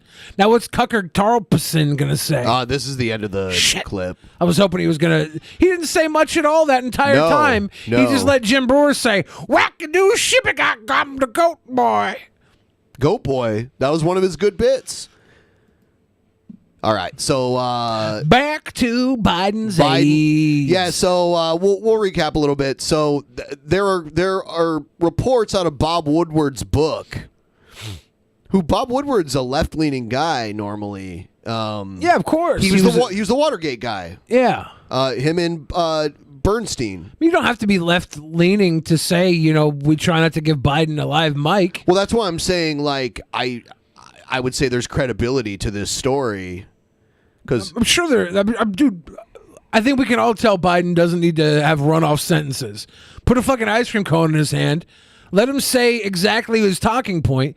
He's not there because he's this charismatic, energetic leader. It makes me wonder why they didn't run somebody else, why they wanted him so bad. Is it just because he paid his dues and he stepped back to let Hillary run instead of him after being vice president for 8 years, which is normally the line of secession? I think a reasonable reason that the Democratic Party would put put him in place is because he has worked with all these people for 20, 30 years. And if it's in a time of rebuilding, if we're going to try and put the pieces of our country... build back better? Yeah, if it's time to build back better, he does have the best chance of probably understanding what it's going to take for both sides to come together and actually do some growth. I could see that being a reason. I don't think both sides coming together causes growth anymore. I think one side getting control causes growth in whatever, well, depending on what your opinions are and what direction you want it to go. If they're really going to rebuild the infrastructure like they're claiming they you mean want like to, literal infrastructure? the literal infrastructure Like of America, bridges and that's what roads the and Build shit? Back Better is about, right?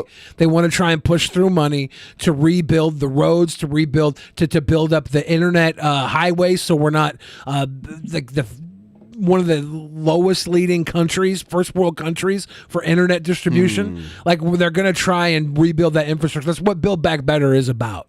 Is to build back they want to invest a ton of money, like they invested back. Was it Eisenhower that built the freeways? No, that was FD. Well, I think Eisenhower may have done the freeways, but FDR he did the big New Deal. Yeah, so this is a mixture between New Deal, mixture between the freeways, and you really gotta get both sides together to sign off I on thought that. the Build Back Better included that, but was more of a general thing. The plan that he put out when he initially announced it. Well, it wasn't the Green New Deal, but it was like inspired by it a little bit. There was pieces of the Green New Deal, the New Deal, rebuilding our country because, it has been a while since we put money back in to the infrastructure of our country on a federal level. And this rebuilding will create a lot of jobs. It will create a lot of wealth. It is a redistribution of wealth that people are calling for in the form of jobs. Government jobs, good quality government jobs. They pay great. Hopefully, we get the infrastructure we need to continue running this country for another 100 years. Hopefully not that long, but 60, 80 years till we get new roads again. But that's the idea behind that. I can't wait to see what's going to happen here in Washington State. I think it's only like 5 to 10 years away where you're not going to be able to register a gas-powered vehicle that's past a certain date, like new enough. People are probably going to go to other states and register their vehicles there. Possibly. Well, almost undoubtedly some people will do it, but I guess we'll see how widespread that'll be. If we are saying that we want to go full electric, we might see a lot of awesome vehicles that people would rather have in this state. There are some people that are just going to refuse to change just because they're being forced to, and they're going to try to find ways around they it. can, if they want, they can go to a Jim Brewer show and cough. But it'll be interesting to see where it goes. Who knows if that falls through come time? But it's a good idea to put out there. Because we'll have flying cars by then anyways, right? We won't. You don't think so? No, I think because of terrorism and stuff, civilians, not anytime soon, will have... if they were... autonomous cars? Well, I mean, we could do all this. Well, what if this thing is in place that makes that impossible? Sure. But right now we don't have that. Like flying cars and shit. And then there's just the safety of having things flying through the air, hundreds of things flying through the air all at once, thousands of things. I mean, think about how many people eventually would have them. Accidents would have collateral damage on the ground because of that kind of stuff too. Probably, yeah. Yeah, and then sure, what if eventually we make that impossible? Yeah, fine. By then we would have them, but I think that's a long way off. It looks like in 2030, 2030 is the cutoff. So 9 years, 8 years. That's when they in 8 years you will not be able to register a car built after 2030 in Washington State. You will not be able to register that. And then, in another 30 years, most of the cars that are that old are going to be off the road. But you can register your classics still and drive them around? Yeah. If it's a car made before that date, because they're not going to take cars away from people who paid for the car. But they're like, hey, you can't buy a gas car and register it in Washington State. We'll probably see a lot of repurposed older cars gaining value in Washington State. Yeah. Oh, yes. The used car market will boom just because of that. Yeah. I love my gasoline. Yeah. You sound like an American man. I am an American man. Where is that? I'm an American man that looks like a Democratic woman. I'll be right back, and we can talk about Biden's dementia. Talk about Biden's AIDS. Biden's AIDS. They're snitching on him. They built a wall to keep him quiet. Oh my gosh, have you guys seen the Haitian refugees coming through the border? That right there is crazy. They're all living under like bridges. I thought it was like sweet that they, on their way here, they were all wearing masks though. I was like, that's like, they're trying. They're trying. They're like, look, we got our masks. We know you love masks, America. Could you let us in, please? Please? It's a huge influx. It looks absolutely just crazy. Just unfathomable. I wonder what Trump would have done. I don't know what Biden's doing yet.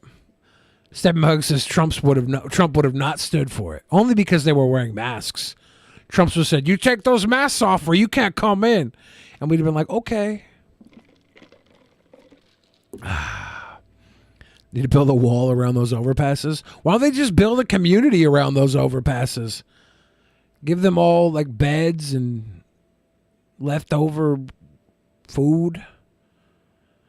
I was at my local Trader Joe's this last week, and the sign said, we've donated over $32,000 worth of food to local food programs last month.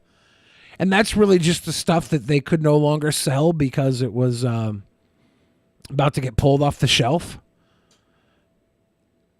I don't know if they've got the numbers down recently, but something like 50% of food in a grocery store doesn't get sold because it just goes bad. It's wild. It's wild. Oh, man. Do you think we should allow them to stay, Billy? I mean, it's not up to me. I wouldn't know what to do with them. I don't like, what do we do with that many people that come in? Like, we have a lot of people who are trying to come in legally, and it takes them so much time to come through. And now they're seeking refugee status. I think as a country, we're opulent enough to offer some sort of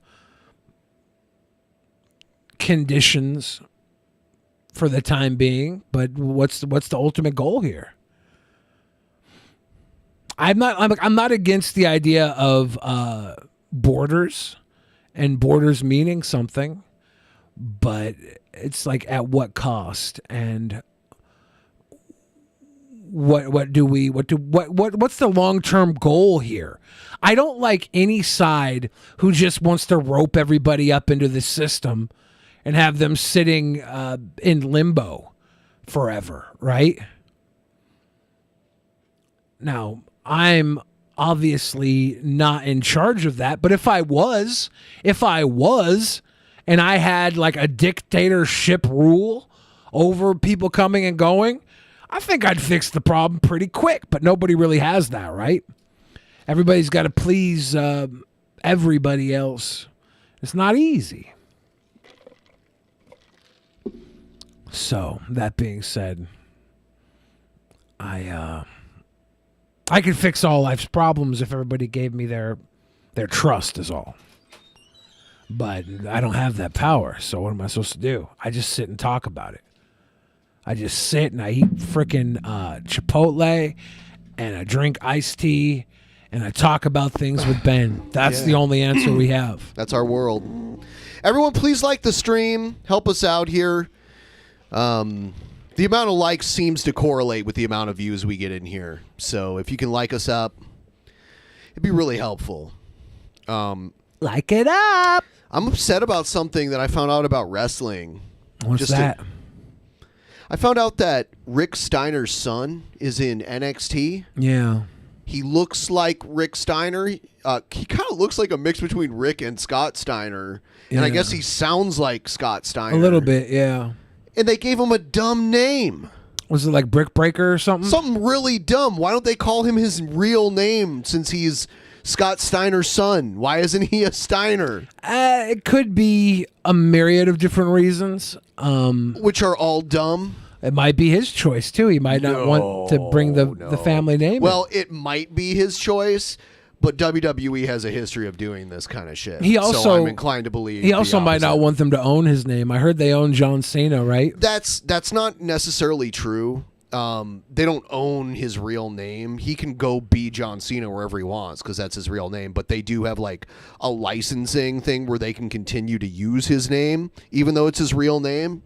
Maybe even indefinitely for like other things. But the difference between that is like he can still go be John Cena no matter what. That's his real name. They can't take it from him. But someone who built a reputation under a WWE owned name that's not their actual name can't take that name with them. They own that name. Like even being Dwayne The Rock Johnson is like there's an agreement there where he can call himself The Rock still.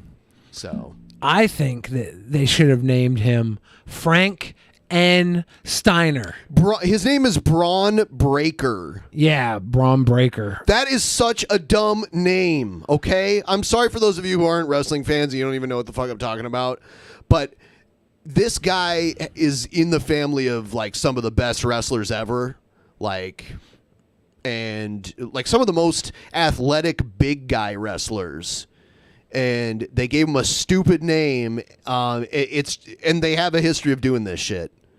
So I'm inclined to believe they gave him this name. I'm not against the name. I don't think it really matters. The chances of him carrying that name into the World Heavyweight Championship are very small. Someone said that's he was originally. Or no. Someone said that's a pretty sweet name. No, a guy just quit, and his name was Braun Strowman. So they just changed like the vowels, and used like a very similar name. It's dumb. I can't. Let's move on to Biden and his dementia. Giving up already. I see. I'm not giving up. Somebody said he was supposed to be named Rex Steiner. That would be better. Yeah. Because his surname, his legal name is Rex Steiner. Rex Steiner. Yeah. So like the Steiner name, Rick WWE, Steiner. Rick. If he Steiner. used the Steiner name though, since it's legally not his name, WWE could take that from him. Rick Steiner's real name is Rick Steiner. There's a reason why Cody Rhodes can't be Cody Rhodes in AEW, right? He's just Cody. So he might be. But that's not his real last name. Neither is Steiner, right? It's Rex Steiner. Yeah, but they were using the Steiner name before. I mean, you're assuming a lot. I don't want to talk about this anymore. Let's move on. I'm not assuming. This is definitely what has happened before with people. He still got to be Rick Steiner in TNA, and he still gets to be like Scott Steiner still gets to be Scott Steiner and all these other places. They established their names before, but Braun Breaker didn't. That's the problem. Cody Rhodes didn't. They established them. He was never a Steiner in WWE, so I don't know what your point is. Well, because it's the Cody Rhodes point. It's 100% they would own the Steiner name. Yes, now we can. Okay, good.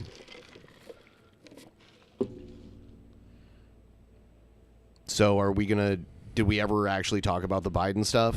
Biden's handling has been a subject of recent Republican attacks during questioning of Secretary of State Antony Blinken. Before Congress last week, Senator James Risch, Republican from Idaho, asked him about claims that White House aides have a button to silence the president. Anyone who knows the president, including the members of the committee, knows that he speaks very clearly and very deliberately for himself. Blinken responded, no one else does. The wall around Biden is one of the many anecdotes from peril that have been making headlines through the week ahead of its expected release on Tuesday. And another, Woodward and Costa reported that Joint Chiefs Chairman General Mark Milley communicated with China to assure the U.S.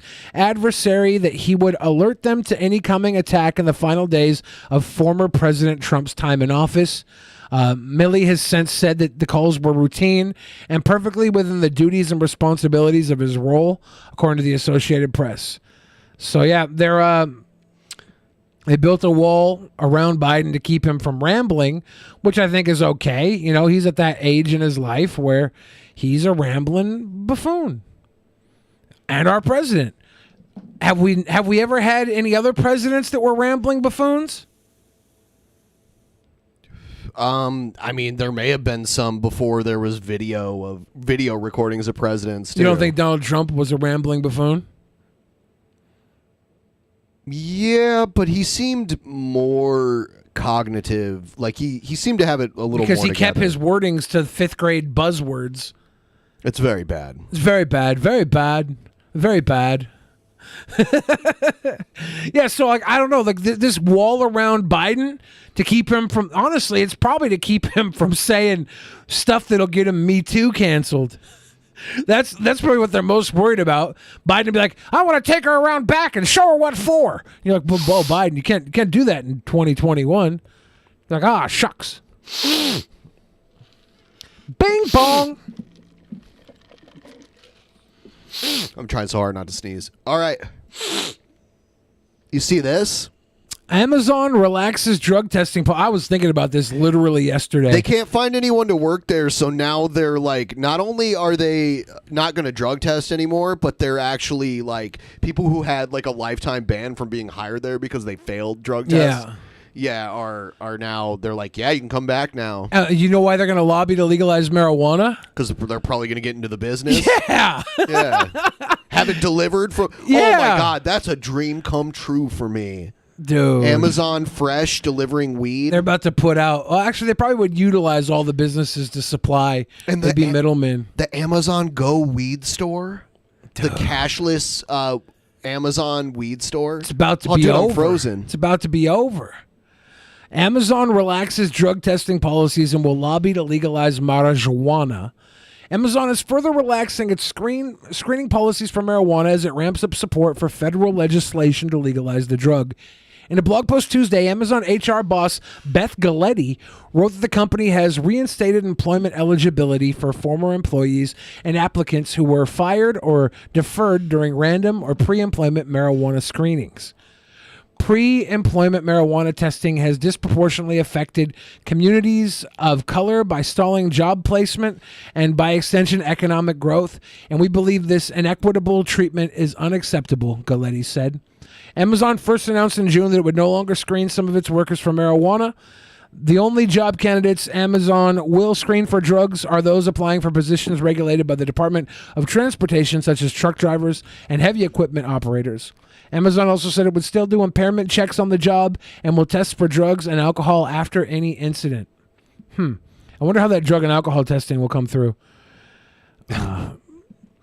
Like you can't just test for weed after an incident and like you gotta and see if the weed's in the pee, right? Weed could be in your pee for a month and it doesn't have anything to do with your performance that day. They better do some better testing. Have they updated their testing for marijuana? Do we know? I think it's still the same that it's been for decades. They do like hair follicle testing, but that's even worse because it tests a way like the amount of time the hair is grown. They can test for it. The company relaxes marijuana standards after recognizing that a growing number of U.S. states are legalizing cannabis, Galletti said. It also realized that doing so would help it lure more job applicants in an increasingly tight labor market. Yeah, let these sons of bitches smoke weed. Give them weed. Like, just be like, hey, guys, we're going to give you weed if you promise to smoke it after you leave. Don't do it on the job, okay? We'll just give you a 20 bag every night you leave. Here's a weed. That's what the people at the weed stores do. All the dispensaries here in Washington State, they give you all weed. Have a weed. It's simple. But the company relaxed its standards, so we'll see what happens. Amazon's pace of growth means that we're always looking to hire great new team members, and we found that eliminating pre-employment testing for cannabis allows us to expand our applicant pool. Yeah, this makes sense. Amazon's been on a hiring spree since the onset of the pandemic because they've made a ton of money off of this pandemic. They're one of the great big winners of COVID. They've given hiring bonuses such as free college tuition. And a further push to recruit workers, Amazon has been encouraging its network of contracted delivery firms to prominently advertise they don't screen for marijuana use, according to Bloomberg. This isn't enough, though. They have to change their actual working conditions before people are going to want to start working there again. I remember in the height of COVID, because their business was booming, they were having to offer these huge cash bonuses to get people to even want to work there, and they still couldn't fill it. But I will say, if they legalize marijuana as a deterrent to give people better work situations, if this is a side effect of them trying not to give a better workplace to their employees, and they legalize marijuana federally because they start lobbying for it in the process, that's a fine little detour to take before they give basic worker rights to their peoples. I'm all for it. Maybe they want to solve incels on the way. I know there's a lot of incels that would have loved to work at Amazon if they weren't busy jerking to porn all day long. Amazon should figure out a way to solve the marijuana crisis and incels, and then give people working rights. That's fair. Let's just work our way around giving people a nice, steady, quality job. In like April, June of last year, in that time frame, I saw people driving rental vans, like vans that they rented from U-Haul, and they were delivering for Amazon. So like the money they made delivering for Amazon that day justified renting a van to drive around. Because they can fill it up with more stuff. Yeah. It's price of progress, especially if you don't have a car of your own. Like, you realize you're going to go put, what, $50 into renting a U-Haul? Someone said it's $20. I don't know if that varies by location, but I believe it. I think the smaller ones are $19.95. It's like the size of like a full-size van. I think it's a small little truck, yeah. But worth it. That's $20. You don't have to worry about your own car.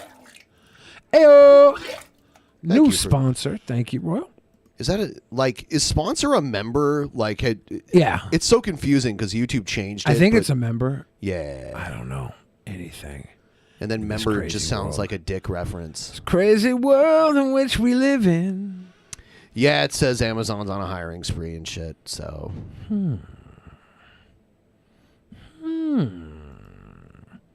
Marijuana legalized. YouTube bans Republican candidate for Michigan governor.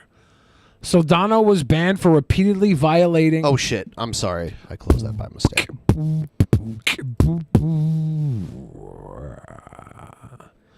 Twitch's new music deal. Here, I got it back here. All right. YouTube bans Republican candidate for Michigan governor. Soldano was banned for repeatedly violating the website's guidelines. Was he just shitposting?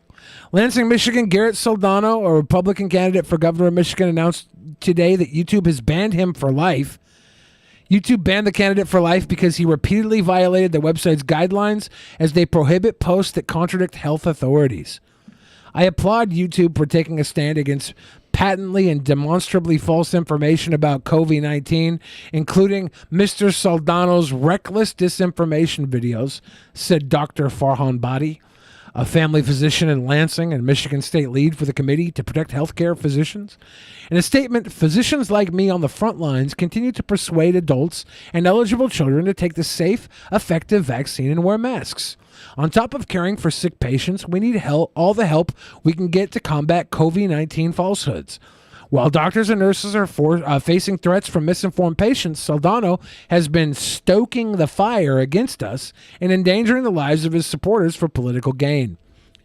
We hope other platforms will follow suit to hold Soldano accountable for his dangerous online communications to help us prevent more deaths due to COVID-19. That's most definitely what's up, tubes. Yeah,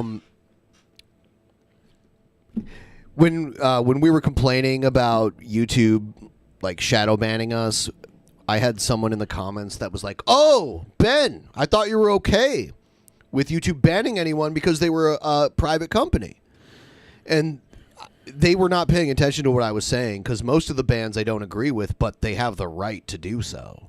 Like, they can do it, but I'm allowed to think it's stupid. Don't do it, YouTube. I don't think they should have banned even someone like Nick Fuentes and stuff like that, but they have the right to. Like, me acknowledging that they have the right to ban whoever they want on their platform doesn't mean that I agree with the bans. Are they going to ban the quartering? Doesn't the quartering do pretty safe content? Yeah, I've never seen a reason why he should be banned. I don't agree with most of what he says, but why would they ban him?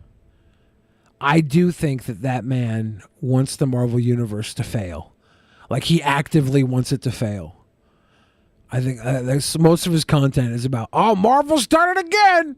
Well, he does that with everything. I know. He did it with She-Ra, too. Yeah.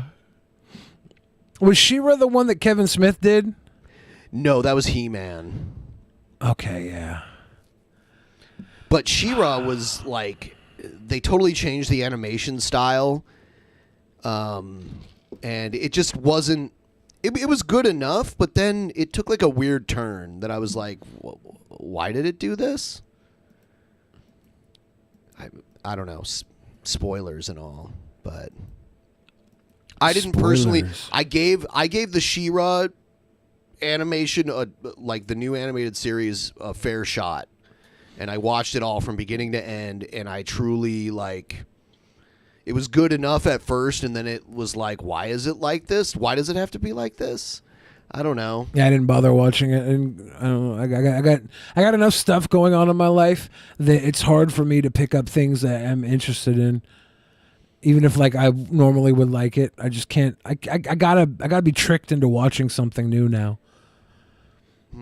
That's almost like you have trouble finding enjoyment in new things. Mm-hmm. That's a symptom of depression. Oh yeah, I'm super depressed. Yeah, everything in my life is me wearing a mask to cover my depression, but not a literal mask. I will refuse to wear a literal mask. Sometimes a literal mask. I won't only even when get you're a forced. vaccine. You've got the vaccine, you liar.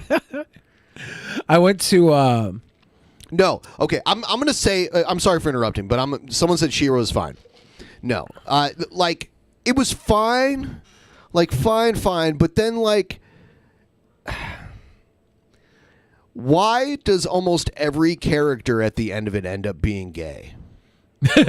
Like literally, Didn't like, or was She-Ra is not Kevin Smith, right? No, it Okay. was not Kevin Smith. Okay.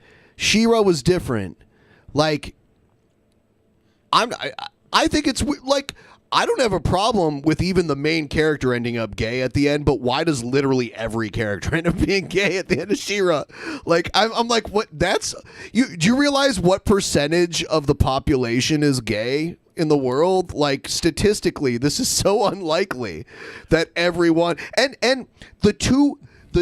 okay. So for like, there's She-Ra and there's Catra. Okay.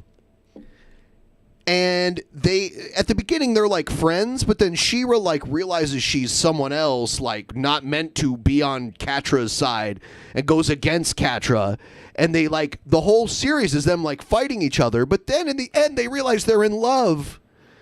And whatever, like, that's a weird twist, but why does every like, why? But that's not the only like character. I'll tell you why. I'll tell you why though, Ben. And this will make a lot of sense from a real world perspective. Gays tend to gravitate towards each other. Like, but why does every other character end up being like? Because that's they fine. gravitated together because they were all latently homosexual. Why? Because that's what gays do. Gays pick up on these micro transactions, these tiny little homo quivers is what I'll call them. I know this is not an actual thing. Are they related to Robin Quivers? Yes. The little homo quivers that you give off, these micro attractions, these little micro homo attractions, and then they give them off, and then they end up coming out together. You got that the people, gays gravitate. Like, the number globally is small, but when you find one gay, it's rare. You don't have a gaggle of fun boys. Right? I guess you'd have to watch it. It's just like it doesn't start that way, and then it was almost like they did like a weird 180, and they're like, "This is what it is." Now. All I know is in high school I had one gay friend, and then by the end of the senior year I had 9 gay friends, and they were all surrounding me with their giant egos, and I had to stroke every one of their egos, Ben, to survive. Is ego like a metaphor for something else? I wouldn't tell you. We're on YouTube, man. Oh, damn.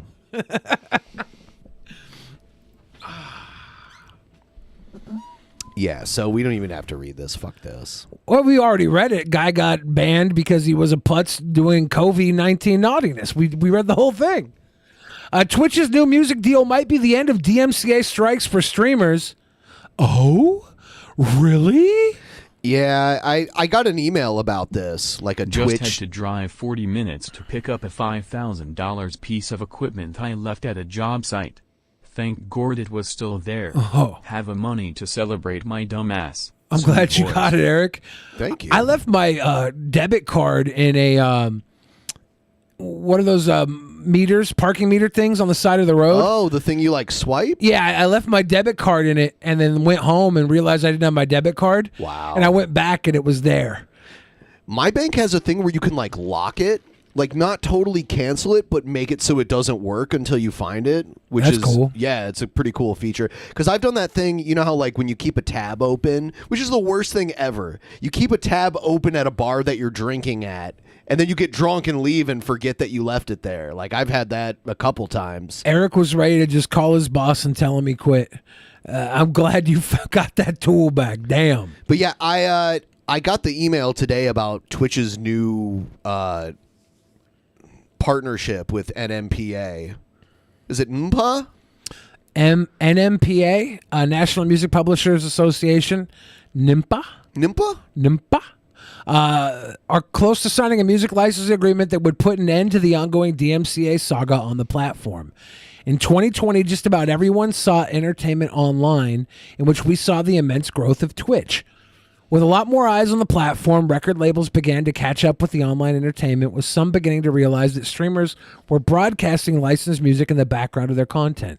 Twitch began to take some shots amid its boom in popularity. Record labels could pursue legal action to be taken against the platform as its streamers weren't following the DMCA Act of 1998, which, by the way, is 23 years old. I wonder how that really adds up in today's world. Maybe we need a new act. Media was not consumed on the scale in 1998 that it is now at all, because most media is consumed on the internet now. You know, like television and radio mattered way more than internet. That DMCA Act was because Napster was pushing stuff around, right? Yeah, I mean, like those types of services. Absolutely. It had to do with file sharing, which now I would say file share. Like, there's like a whole generation of people who don't even know what torrenting is now, which was the main way I pirated shit back when I was in my 20s. It really got cracked down on, though. Like, your ISP will send you a nasty gram if you get caught torrenting now. That's why I would always torrent off my neighbor's internet. So when they get sued, yeah, I'd show up to their house in a Comcast suit, and I'd say, "I have to check your internet. Could you give me your passcode?"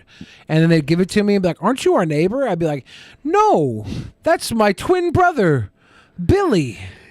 Nowadays, a DMCA is like the worst thing that happens to you. But back in the day, in like the early 2000s, maybe like 2003, 2004, a few record companies made an example of a few people by suing them for like tens of, maybe even like hundreds of thousands of dollars. Like normal people who happen to like download shit. Yeah. One of them was ratted out by their university. Yeah. They downloaded it like while they were at their dorm. They downloaded like 10 songs and they got sued for hundreds of thousands of dollars for it. You wouldn't download a car. Yeah, I would. Fuck yeah, I would. So That meant streamers were open to DMCA takedowns on content that featured licensed music, leading to many deleting classic VODs and wiping their channels clean of any potential mishaps. Though, going forward, things could set to change. As revealed by Billboard, Twitch, and the National Music Publishers Association, are they close to putting pen and paper on an already agreed-upon licensing agreement. The report reveals that the deal between Twitch and the NMPA could be announced as soon as the end of September, according to a source in the publishing industry, but regurgitates the deal is still to be signed, so nothing is binding just yet. A licensing agreement between Twitch and music labels has been in the works for years, according to Billboard's report, with Twitch frequently promising that a deal is coming soon for almost years now. Yeah. If the licensing agreement is to go ahead, it could be a huge turning point for the platform, as streamers would no longer be constantly paranoid about strict DMCA guidelines. We could soon see the return of streamers listening to a variety of music rather than hear the same non-copyright beats that we've heard echo across the platform in recent times. Well, wouldn't that be nice? Yeah. Also, wouldn't it be nice if people didn't rely on other people's content to be entertaining? I swear, dude, I watch these recaps of Hassan Piker on YouTube, and he'll just play like a 50-minute YouTube video. He'll just have it playing in the background. He'll get up. He'll go make food. And he says nothing? Well, he'll get up. He'll go make food for like the first 10 minutes. Then he'll come back with his food. He'll get delivery or something. He'll sit down and he'll be like, what? No. That's stupid. So literally like...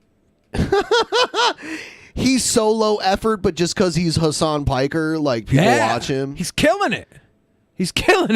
But it's like these people lean on other people's content. Some videos that people like, some of them are like full edited documentaries. They'll just sit there and watch and be like, no, that's stupid.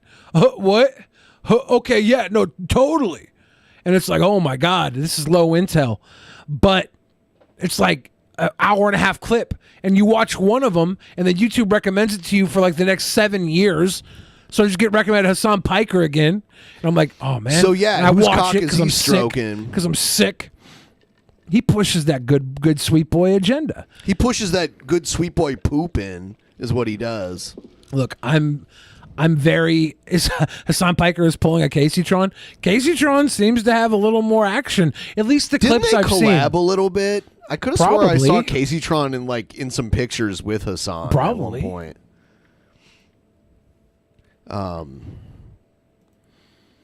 So this person... this is a heroic story here. Texas doctor sued after admitting to violating state's new abortion law. Did he win the lawsuit? I think it's pending at this point. A doctor in Texas who admitted to performing an abortion in violation of the state's new law was sued on Monday, marking the first case that will test the constitutionality of the more restrictive measure. An Arkansas man filed a complaint against Alan Braid, a San Antonio physician, as a way to test a portion of the new law that allows private citizens to enforce the ban on abortions performed after 6 weeks of pregnancy. Braid said he performed the abortion 5 days after the Texas law went into effect earlier this month because he believed he had a duty of care to this patient. Oscar Stiley, the plaintiff behind the complaint, which was filed in Bexar, Texas, has requested that Braid pay $100,000 for violating the Texas abortion law. He also asking for an injunction that would bar Braid from performing future abortions that are in violation of the state law. Yeah, so... Who the hell is now Oscar Stiley? So this is a civil law, but an injunction has criminal repercussions. So if they had an injunction against them... An injunction, I believe, is... Like, I've had lawyers that have explained this to me. An injunction comes from civil law, but it has criminal repercussions if you don't adhere to it. Oscar Stiley, 5 fast facts you need to know. Oscar Stiley is a disbarred Arkansas lawyer who is suing Dr. Alan Braid after the Texas doctor admitted to violating the state's abortion ban. Stiley is a federal tax protester who was convicted of tax fraud and is currently serving the remainder of his 15-year prison sentence on home confinement. Stiley announced his lawsuit on his website, Busting the Feds, on Monday, September 20th, 2021. Stiley wrote on his site, I have filed a civil complaint against Dr. Alan Braid, the doctor who violated the Texas Heartbeat Act. The September 20th, 2021, Dr. Braid wrote an opinion piece in the Washington Post explaining his reasoning. If he was trying to get sued, he succeeded. I furthermore intended to use the blog to provide periodic updates of developments in this litigation. Let the litigation begin, and may the best argument win. Stiley filed the civil complaint, proceed told CNN, I'm a supporter of the Constitution and I am opposed to the law, adding that he wants to clear the way for a judge to rule on its constituency. So, Stiley filed the civil complaint and told CNN that he's a supporter of the Constitution and he's opposed to the law. He wants to clear the way for a judge to rule on its constitutionality. So he's doing this as, like, first blood to have it tested? Yep. Interesting. And it'll set a precedent, like, for what can happen and what the consequences will be. This had to happen eventually. Like, now that the law is around, now it has to go through court, and there's already shit in place to fight this new law and everything. Yeah, this is going to be an interesting one. Yeah, I'm hoping the federal government strikes it down eventually, and this nonsense ends. I'm hoping that this sets a precedent for, like, what you can or can't be sued for with this, and the civil law won't stand up. So I'm wondering, are they pulling? Is the Texas gubernatorial election this midterm? Because if that's the case, the voters will show us in Texas how they feel about this. And I have a feeling the Hispanic population and these, the Austin Texans that are mostly progressive, and all the Californians, the influx of, like, Californians with money, I think you're going to see this governor get replaced pretty easily. Yeah, Stiley told the Post said he's not personally opposed to abortion, but he believes the measure should be subject to judicial review. He said, if the law is no good, why should we have to go through a long, drawn-out process to find out if it's garbage? So he's kind of just getting the ball rolling from a law standpoint. I don't think Beto should not be the guy you're throwing your shit behind. He's an establishment Republican. Democrat. Sorry, Democrat. You're right. I say go for Matthew. If I lived in Texas, I would vote Matthew. Everybody should vote Matthew McConaughey, whether he runs or not. All right. Write him in. Oscar Stiley told the Post, if the state of Texas decided it's going to give a $10,000 bounty, why shouldn't I get that $10,000 bounty? He's just quick to jump on the ambulance. That's funny. So he's just trying to make the money. It's performative. He is coming from a law standpoint. He wants them to try and have to fight it out and get his little $10,000 bounty. So this is some weird. Honestly, I don't give a fuck if Matthew McConaughey has a few, like, loopy, crazy, like, Hollywood rich guy views. He's better than Abbott, who's standing for all this other shit, plus, like, the anti-COVID regulation type shit. Get Matthew McConaughey in there. If he even wants to run, I guarantee you he's thinking about it now. He sees these polls. But is McConaughey getting a lot of work in Hollywood these days? Yeah. Okay. Well, I mean, just like with Arnold, Arnold was a bit older, though. McConaughey would have to, like, give up his Hollywood career for the amount of time he decided to be the governor of Texas. And it's a lot of work. It's not easy. It's a cushy job, but it's not easy. Yeah. And you're held accountable, and you make everything you've ever done wrong in your life, or anything anyone can make up about you that you've done wrong in your life, is going to be brought up against you too. Around the time that COVID started and Hollywood took a break, he started podcasting and stuff. He started doing more YouTube stuff, and he was more politically aligned. When the world was kind of splitting apart, it seems, between the Black Lives Matter and the MAGA protesting, the Trump and Biden division. Yeah. He kind of took a place from the center, saying, we got to stick together. We're still Americans. And he has a lot of views that, from this aspect of left or right, they're kooky because, he's not buying into either. And I think people will find ways to attack him, and he might not even really want to run. But if he puts himself behind a candidate that he believes in and they run, Texas will probably listen. That could happen. Yeah, I mean, I had those people when I even spoke positively about him running. I got that. Like, no, he did that. And I get people now trying to claim that he's worse than Abbott. I don't see that. Not from my point of view. He's not worse. I mean, from my point of view, even if he's worse, I would still want Matthew McConaughey to win and run because I don't mind watching the world burn just to see, what we can do afterwards. I don't agree with that. I would want someone who's better for the country as a governor of one of the largest states in the country. I just probably think with the right people around him, too, if he picked, like, smart people to be working around him, he could do a good job. An executive position, you pick the right people around you to help you make right decisions too. But he's way more charismatic and he could, I don't know. I think he could be a good governor, but he does have to choose like the right people around him to kind of help him out. Just like with the presidency, when you're the governor, especially of a state the size of Texas, you have to, it's very important that you make the right decisions as the head executive in the state. Oh, yeah. All right. You're going to love this story. There's 3 parts to it, by the way. Oh, no. What? Ben, what'd you do? I didn't do anything. What'd you do? I didn't. Alleged pizza roll pooper apprehended after Oklahoma grocery store incident. Wow, was it Slash?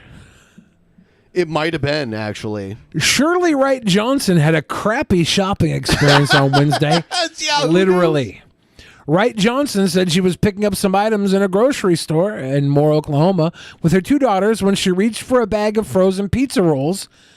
She quickly discovered something else in her hand. Human excrement.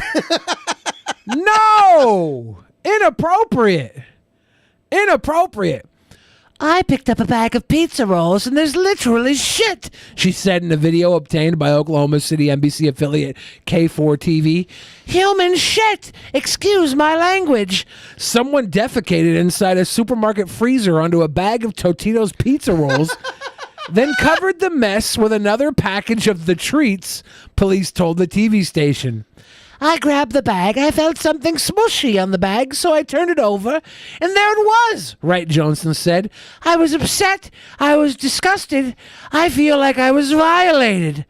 The ride home was miserable, she said, even though she quickly scrubbed off her hands.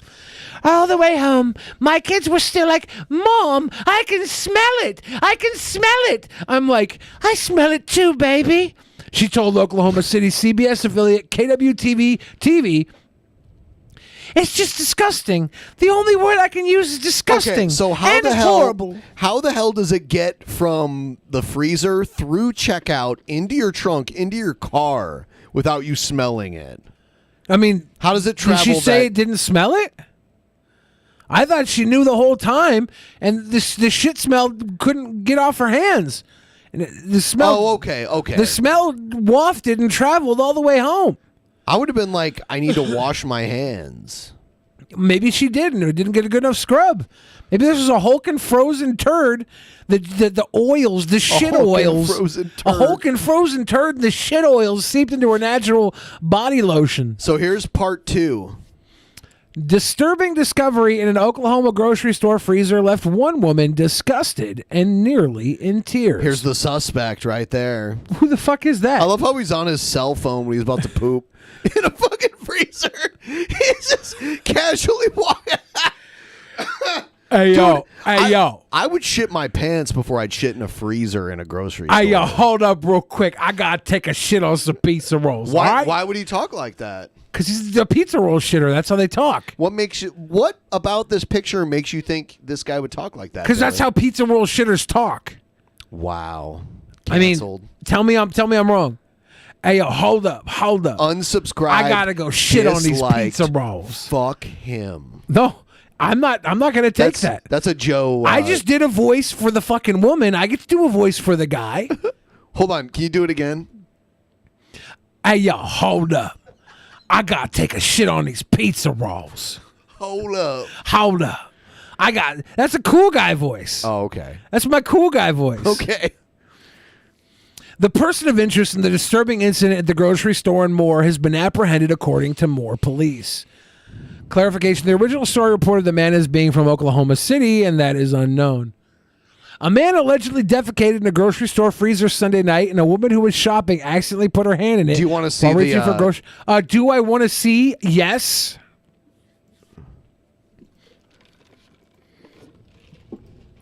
Oh shit. All right, hold on. I don't know why you guys think that's racist. The guy was cool enough to shit in a fucking pizza roll freezer while on his phone. What did he say? Oh shit, my bad. He said, hold up. I gotta take some shits on these pizza rolls. Tonight, police say the crime may not end there. News 4's Austin Brissett on the night beat. Well, Jolene, Brent, I've done a lot of stories in my relatively short career, but I've never seen anything like this. The story is very disturbing in several ways, and for one more woman, it turned out to be a terrible situation. And I pick up a bag of pizza rolls, and there's literally a Sunday trip to the store. So I got one voice wrong. I got one Did voice you give wrong. her like a British accent or yes, something? Why? I got one voice wrong. So I might have gotten this guy's voice wrong too. You're faking British accents. Excuse my language. I was upset. I was disgusted. I feel like I was violated. Shirley Wright Johnson from Moore is still trying to comprehend what happened while picking up a bag of pizza rolls from the freezer section. I grabbed the bag. I felt something smushy on the bag, so I turned it over, and there it was. Police saying it was human feces, while Shirley says another bag had been placed on top of it, covering it up. I was so disgusted, I was almost in tears. Lieutenant Kyle Johnson with Moore Police says they want to talk to this man in connection to the case. That individual was then observed and went to the cooler section where he proceeded to defecate inside one of the coolers before leaving. Yeah, dude, there's cameras all over a grocery store because they don't want people stealing shit, so it's everywhere. This guy's like, hey, hold up. I'm a fan of Oklahoma City Thunder. We stole the Sonics. We have no morals, so I gotta stop and go take a shit on these pizza rolls. The funny thing is that after the Sonics left Seattle, Sonics merch blew up. Yeah, there's probably more Sonics merch selling now than there was when they were actually in the city. There's literally was a whole conspiracy by Howard Schultz, who owned the Sonics at the time, to destroy the Sonics so he could sell them. Because we were going to give him a whole new venue to stick around. And now there is a new one. They made a movie called Sonic Gate, and it's like shows the story of how they were manipulated and the Sonics were like ripped away from the city. Seattle loved them. Now there's Climate Pledge Arena, so the Sonics have a state-of-the-art place. I pledge allegiance to the climate of the United States of America. Female customers inside the store. It's a little bit disturbing. It's a political, kind of out there. social climate pledge. Shirley immediately alerting employees, cleaning her hands, and then heading home with her two kids. Hey, hold up. I disinfected my hand. I gotta take a big old slash-sized dump in these pizza rolls. And I'm like, I smell it too, baby. Even 2 days later, still struggling to voice her frustration with what took place. You can't even put it into words. Well, we reached out to Crest numerous times. So but we don't never have a received video of the guy comment. Shirley pooping in says there? She was offered steaks by someone Well, they in their corporate- probably wouldn't show that on local TV. I was hoping right? they had him ass out in the fucking freezer. Look, they caught him. Oh shit! Alleged. My daughter said I pizza stood there pupacata. for a minute just looking at it. Did we get a statement from him? From the guy who got caught? Yeah. No, normally when you're arrested, making a statement is not a good idea. I would love it if he had made a statement. Of course you would. Grocery shopping can be a My stressful daughter said I task. stood there for a minute just looking at it. And I guess I was just in my head thinking, this can't be, this have to be something else. I was in a state of shock, like, I can't believe this is actually happening to me. That person then appeared to just kind How of walk could this throughout the happen to store me? and then proceeded to walk to the cooler section. Okay, so what's cooler than cool? Ice cold. Yeah, they caught him. He got arrested, of course, because he was on video. That's good. Homeless Pennsylvania man faces 7 years in prison over 43-cent can of soda he needed to wash down pizza rolls covered in shit. A homeless man faces up to 7 years in prison after failing to pay 43 cents for a bottle of Mountain Dew in Pennsylvania last month. Wow. Think of all the free meals he's going to get. Joseph Sobieski, 38, went into a convenience store in Perry County in August to buy a bottle of soda. When you hear the name Sobieski, Polish. Yeah, he's a Polish guy. Do you feel And like... where is this? Pennsylvania. It's Pennsylvania. Yeah, that makes a lot of sense. Do you feel like they're unjustly dealing with this Polish man? No. I don't think 7 years for a 38-cent or 43-cent can of bottle of fucking soda. What's a 43-cent bottle of soda? Did he give him $1 and not the change? Yes. Mountain Dew was 2 for $3. Sobieski paid $2 for one bottle and walked out. The price for a single bottle, however, was $2.29 plus tax, meaning he was 43 cents short. So if the dude would have bought 2 bottles, man, can't they just... I don't know. 7 years because you didn't pay 43 cents on a $2.29 bottle of soda? This is stupid. The publication edited the store called the police on Sobieski. He must have deserved it. Who was arrested and charged with a felony under the state's 3 strikes law. A felony for 43-cent soda? Yes. That he paid $2. He paid $2 down on this soda. He should have just stole like an old car instead. For real. He'd been convicted more than a decade ago for theft and in 2011 for stealing a pair of shoes. So the law doesn't take into account the value of the item in the third theft charge. 3 strike laws are dumb. Like they're one of the worst things we have. Thank you, Joe Biden. Was he part of that? That big 1991 act they put in with Joe Biden spearheaded. Early 90s, 94, 91. Oh, violent predators. Yeah, I remember that. Is he a violent predator here? I don't know. A criminal docket shows Sobieski was arrested as he awaited trial because he was unable to post a $50,000 cash bond. The bond was later modified to be unsecured after an appeal by his public defender, meaning Sobieski was able to be released without giving money to the court, although the amount remains the same. Oh, Biden and Obama. Yeah, thanks, Biden. A first retail theft offense is a summary akin to a speeding ticket. A second offense is a misdemeanor, and a subsequent offenses are classified as third-degree felonies. Over a goddamn Mountain Dew. Yeah, it doesn't matter what it is. The third strike is a third-degry felony. I would definitely argue. It said 2 for $3. I gave him $2. I told him to keep the change. In my mind, I overpaid. This is so stupid. It shows what other third-degree felonies are. Involuntary manslaughter, so you accidentally killed someone. They don't consider that murder. They consider it manslaughter, involuntary. Institutional sexual assault. I don't know what institutional means. If it's like you're like a part of a school or something. Yeah, I think it means if you have a institutional authority over somebody. Okay. And then carrying a gun without a license, which some states you don't need a license, but in this state you I do think these all go along the line with underpaying for a Mountain Dew. Oh. I think this is fair. Okay. God forbid the son of a bitch bought a Red Bull. I'd say 14 years at that point.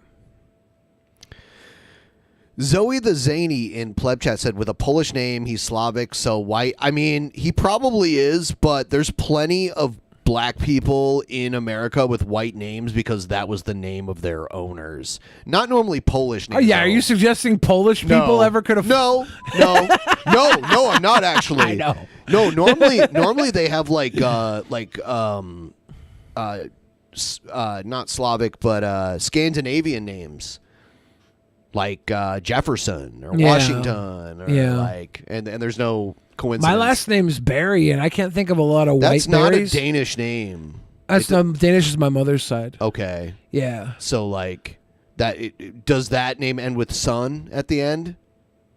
The Danish part of your family? Normally they end with maybe not Danish, but normally like Swedish and Norwegian they end with son or S-E-N. Sen, yeah. Okay. Yeah, there's some close sens. enough. There's some sens nearby, but It's the same thing. yeah, there's a whole weird series of last name changes on my mom's side.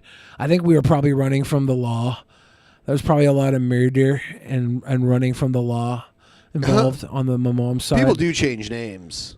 Yeah. When they immigrate, they will change their names. There's a lot of Polish families in my hometown that changed their name just because they didn't want people to know they were Polish because you couldn't get work and just people hated you if they thought you were Polish. So they were not even considered white people. Like we consider Polish people white now, but in early America, they were not considered Same thing with Italians and I think Jewish people as well. Definitely Jewish people. Italians were definitely not considered They white. didn't like Catholics back in the day either because they thought they were to come and take over the country. Yeah, and they thought we'd get a they Catholic tried. president that the Pope would like control. They tried. Were you saying Kennedy? Kennedy got kiboshed. Yeah, but he even did a thing when he ran, basically saying he wasn't the Vatican's puppet. So I'm your puppet. Yeah, most Polish people came to the United States after slavery was abolished, so they wouldn't have had a chance. But they were like mostly most Polish people came between World War I and World War II. You see that side thing on the bar there? How Daniel Craig says James Bond shouldn't be played by a woman. Have you seen that? No. Yeah, Daniel Craig says, why should a woman play James Bond? Well, it wouldn't be James Bond. They could make a James Bond movie. But I like his stance on it. He's like, women should have their own characters that are as popular as James Bond. Well, we shouldn't have to gender bend characters from before. Just start making better characters for women. Isn't she? She's not literally James Bond, though. She's the new 007. Like, eventually they're like, James Bond isn't 007 anymore, so now this woman is... takes the 007 designation. Probably. That's what I thought it was, which is different. Yeah, but I just like what he's saying. Like, why we got to start gender swapping It's true. characters? Why not just make good, strong characters based on women? You know? I agree with that. He's like, if you have to take something that was popularized by a male and turn it woman, it's doing a disservice to the character creation of a woman. Really? Check this out. This is probably the last thing we'll cover before we go to twitch.tv/drunkenpeasants for the post show. The Angelic Initiative got posted on an ASMR channel for unintentional ASMR. Truly, the most relaxing, unintentional ASMR hypnosis ever. Soft-spoken hypnosis for sleep. That's true. That's true. Of immune system malfunction. And then finally on the list we also have this pattern of long-term sleep deprivation that is getting it progressively more intense. And we're here today to heal the root causes of those symptoms and whatever they represent in such a way as to align the Lynn Life Collective with her destiny. Put it in which is a very, very big destiny. Very, very Anything big destiny. Cultists are sadly so mesmerizing in their delusion and so relaxing in their conviction. Really big energy body. Big energy Our energy body and merging in all the way around the back. Dude, I'm It's a very, enjoying very this big ASMR. energy body all the way around the back, past the lower levels of the. All right, I am going to step away. I would say let's do the Streamlabs. I will return in a moment. Ooh. Eric gave big love. Glad you got your tool back, Papa. Your equipment. It's really cool that I was there. The alternative would have been heartbreaking. Seth Buzz says, person has a bad side effect from vax, and that makes it more dangerous than 4.5 million COVID deaths. These waterheads piss me off so much, I keep giving you two knuckleheads money. Yes, continue, Seth. Send us more of your anger cash. PMD2 said, actually, it's awesome that anti-science people are being forced out of jobs that have power over human life. Ooh. Seth Buzz says it's been months and the info on how the vax works is easy to find. People like this are either profoundly ignorant or pretending to not understand as a virtue signal. There's so much misinformation, right? Poop, poop, poop, poop, poop. Thank you, Fix Soul, for the poop, poop. There's so much misinformation going around, and people don't want to learn anymore. Nobody wants the truth. They want to have their thoughts backed up. They want somebody to tell them they're right. And with the free flow of information, you can go anywhere and find a yes man to tell you you're right, no matter how stupid you are. Daniel Iyer gave that big love. Northern Perspective gave that big love. And then even bigger love, Northern Perspective. Thank you very much. Seth Buzz gave that big love. Sea Dog gave some love. Field Clock gave that love. And that gets me back to the beginning of the 2D. Thank you all for your little 2Ds. Your continued support of the show helps us out so much. Thank you for the likes today. They're very important. Everything that we have from you guys helps us keep us going. And that's cool. Thank you. Or thoughts. Thank you for your thoughts, Blitzo. Or thoughts. Oh, yeah. You have evidence the real pizza pooper is that woman's kids. She framed the man. Zero Ron. That's quite a accusation. You better have some proof. The pooper's court. Roger Wilco says a TV series around the Gale universe would be amazing. So many planets getting nukakied. Yeah, I think if Netflix picked up the Gale saga and we had the side that we see of Gale being crazy played out by like an actress, but then the actual sci-fi side is real. Like we basically have an actress play the exact Gale lines in front of a web camera talking to the internet, but like in the real world, it's all 100% real. And we get to see those played out science fiction scenes at with a decent budget. That'd be such a good show. Have like side characters like me and Ben talking trash on how dumb she is, and we look like complete idiots because it's all really true, but we don't know that because we're the naysayers. It'd be so funny.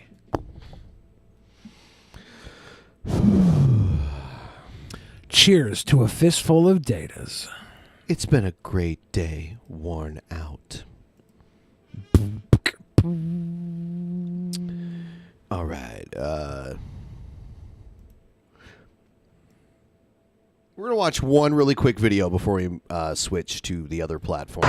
On the way to my friend's house, I stopped by Conoco to get a pack of Southern Cuts, and cute-ass senorita working behind the counter. Oh, God. And Smooth Santa starts playing on the radio. You know the song I'm talking about. Give me your heart and make it real, or else for Smooth Santa? Smooth Santa's good, dude. Get about it. And me being the sexy bad boy singer that I am, I couldn't resist. I started getting into the music and singing along with it. Just approached the counter like, I don't give a fuck. I'm here for a pack of smokes. What's up? What's good? She got a blast of my pheromone soap, a taste of my sex. Oh my God, no. No.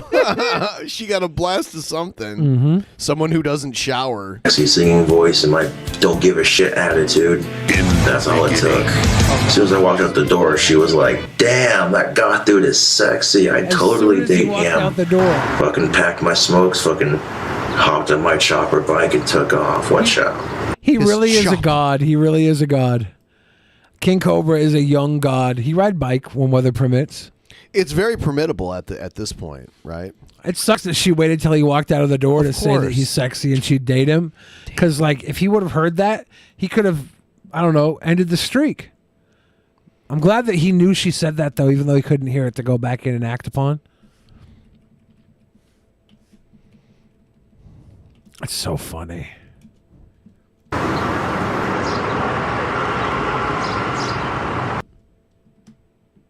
The young God King Cobes. Cobes did not poop in the store. He did not poop in the frickin' pizza pockets. Whoever's claiming that he dumped in the pizza rolls is lying. Yes. He didn't do that. He lives in Casper, Wyoming, not Oklahoma City. Not It was more probably Oklahoma. Jim Ross that did it. Yeah, Jim Ross took a big old stinky dump in the frickin' aisle of the damn. I smoked a doobie outside in the same smoking area Jim Ross is smoking a cigarette. Jim Ross is a fucking pack of smokes a day kind of guy. Probably. Yes. And I saw him from like so far away where I couldn't possibly make out his face, but I knew it was him because there was like the 10-gallon cowboy hat, and he's like short and stocky, like he's a little bit shorter than me, you know? And he's like wide, like broad-shouldered even a little bit. So Did you go up to Jim Ross and kick him in the pants and say, fuck off, I'm the king Actually, now? I didn't even talk to Jim Ross. I was just like, I saw him in the hallway. I was like, hey, good morning, or like something like that. Did you see Eric Bischoff Yes. comment on CM Punk this week? He didn't comment on... Oh, you mean like... On his podcast? No, I didn't. Yeah, he started going. He started shooting on CM Punk because CM Punk said that him and Daniel Bryan coming to AEW. Is he? Oh, I didn't know Bischoff was going to AEW. No, CM Punk and Daniel Bryan and Adam Cole coming to AEW was bigger than the NWO, or was bigger than Hall and Nash coming to WCW. Yeah, I heard about that. And Bischoff was getting all angry about it. And then he was talking to Conrad, and Conrad like he said, well, no, he didn't say they're going to be bigger than the NWO. They said it was bigger than Hall and Nash coming to WCW, which at the time, you know, Hall was a pretty big name, but he was only an Intercontinental Champion, and Kevin Nash was Kevin Nash. And here's a little thing. Nash and Hall are both in the WWE Hall of Fame, but not as Nash and Hall, as their WWE branded names. Aren't they double, though? Didn't they go in as NWO as well? No, I don't I think thought the NWO got... No, DX got in. Okay. I don't think the NWO got in. They probably won't. Yeah, Nash is in as Diesel, and Hall is in as Razor Ramon. Yeah. I think they probably did that just because they wanted to point out what a Hall of Fame career they had before they went in, and then maybe they'll give them the NWO as well, because I think that inevitably was going to be a thing where the NWO When Vince was is in Hall the of Fame ground, together. rotting away, maybe the NWO will get into the... I don't know. I think it'll Anyway, be hard sell. What was the point you were making? I'm sorry, I interrupted. Oh, just Bischoff was going in hot on AEW, and then he ended up dialing back and apologizing for his statement, saying, you know what, you're right, we'll have to wait and see. These guys coming in could be bigger than Hall and Nash coming over to WCW from that point. It's a different time, and it's hard to compare those two things. But yeah, there's a new interest in wrestling that there hasn't been in a very long time, because AEW's making the right moves and WWE's making all the wrong Zoe moves. says the NWO went in last year. They are in the Hall of Fame. Oh, so are they? Yeah, so okay. No, I missed that. Admittingly, I did not watch it. So if they're in now, then that's my guys are 2-time Hall of Famers.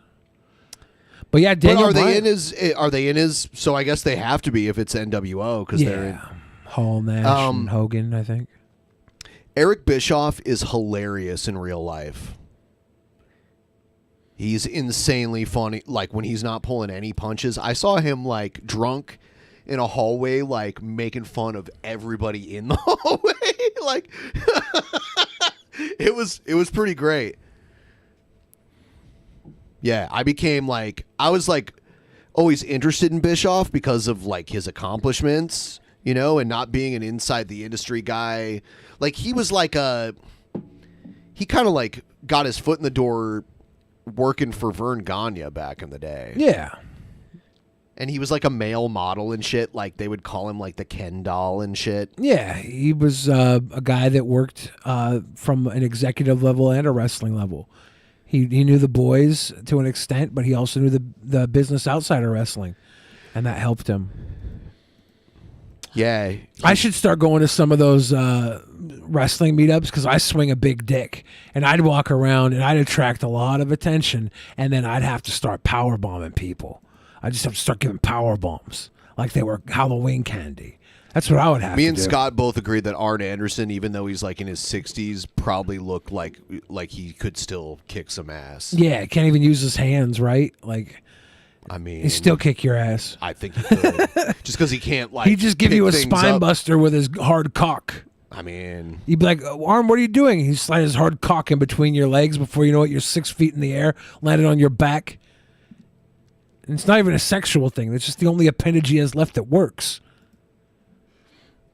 Arn Anderson's a tough guy. Always has been. There's a reason why he stood next to Ric Flair all he's that the time. Enforcer. Yeah. I wonder if every horseman had to have a giant schwanz. Like, well, Malenko was even a horseman at one point. Yeah, I bet you he's got a sweet dick. And he's really short. Yeah, Dean Malenko was my dad's favorite wrestler. He was technical. He was very technical. My dad was and like, a little guy. My dad was like, I like Dean Malenko. He's my favorite because he doesn't fuck around. He just gets the job done. Yeah. Yeah, that makes sense. I can agree there. Hey. So we're about to go to twitch.tv/drunkenpeasants and hang out for a little while. You guys should go there and also follow us there. It's time to diversify because YouTube does us wrong. So go over there and hang out with us for a little while. We're going to talk and... While you sign off, guys, I'm going to go piss. So I'll see you live on Twitch. He's going to go piss.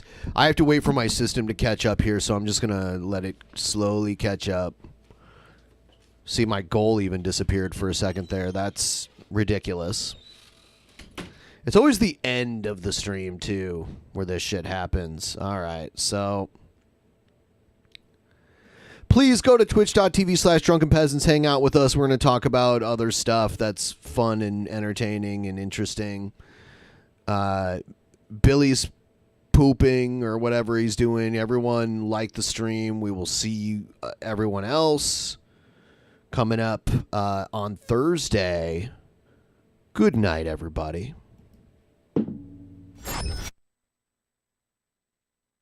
In the beginning, there was nothing. And then there was the Drunken Peasants Podcast. Drunken Peasants. Drunken Peasants. Drunken Peasants. Drunken Peasants. From the strangest corners of the internet, gonna get TP'd by Billy and Ben. You know where you can find them at. Get ready, cause they're gonna kick your... Drunken Peasants. Drunken Peasants. Drunken Peasants. Drunken Peasants.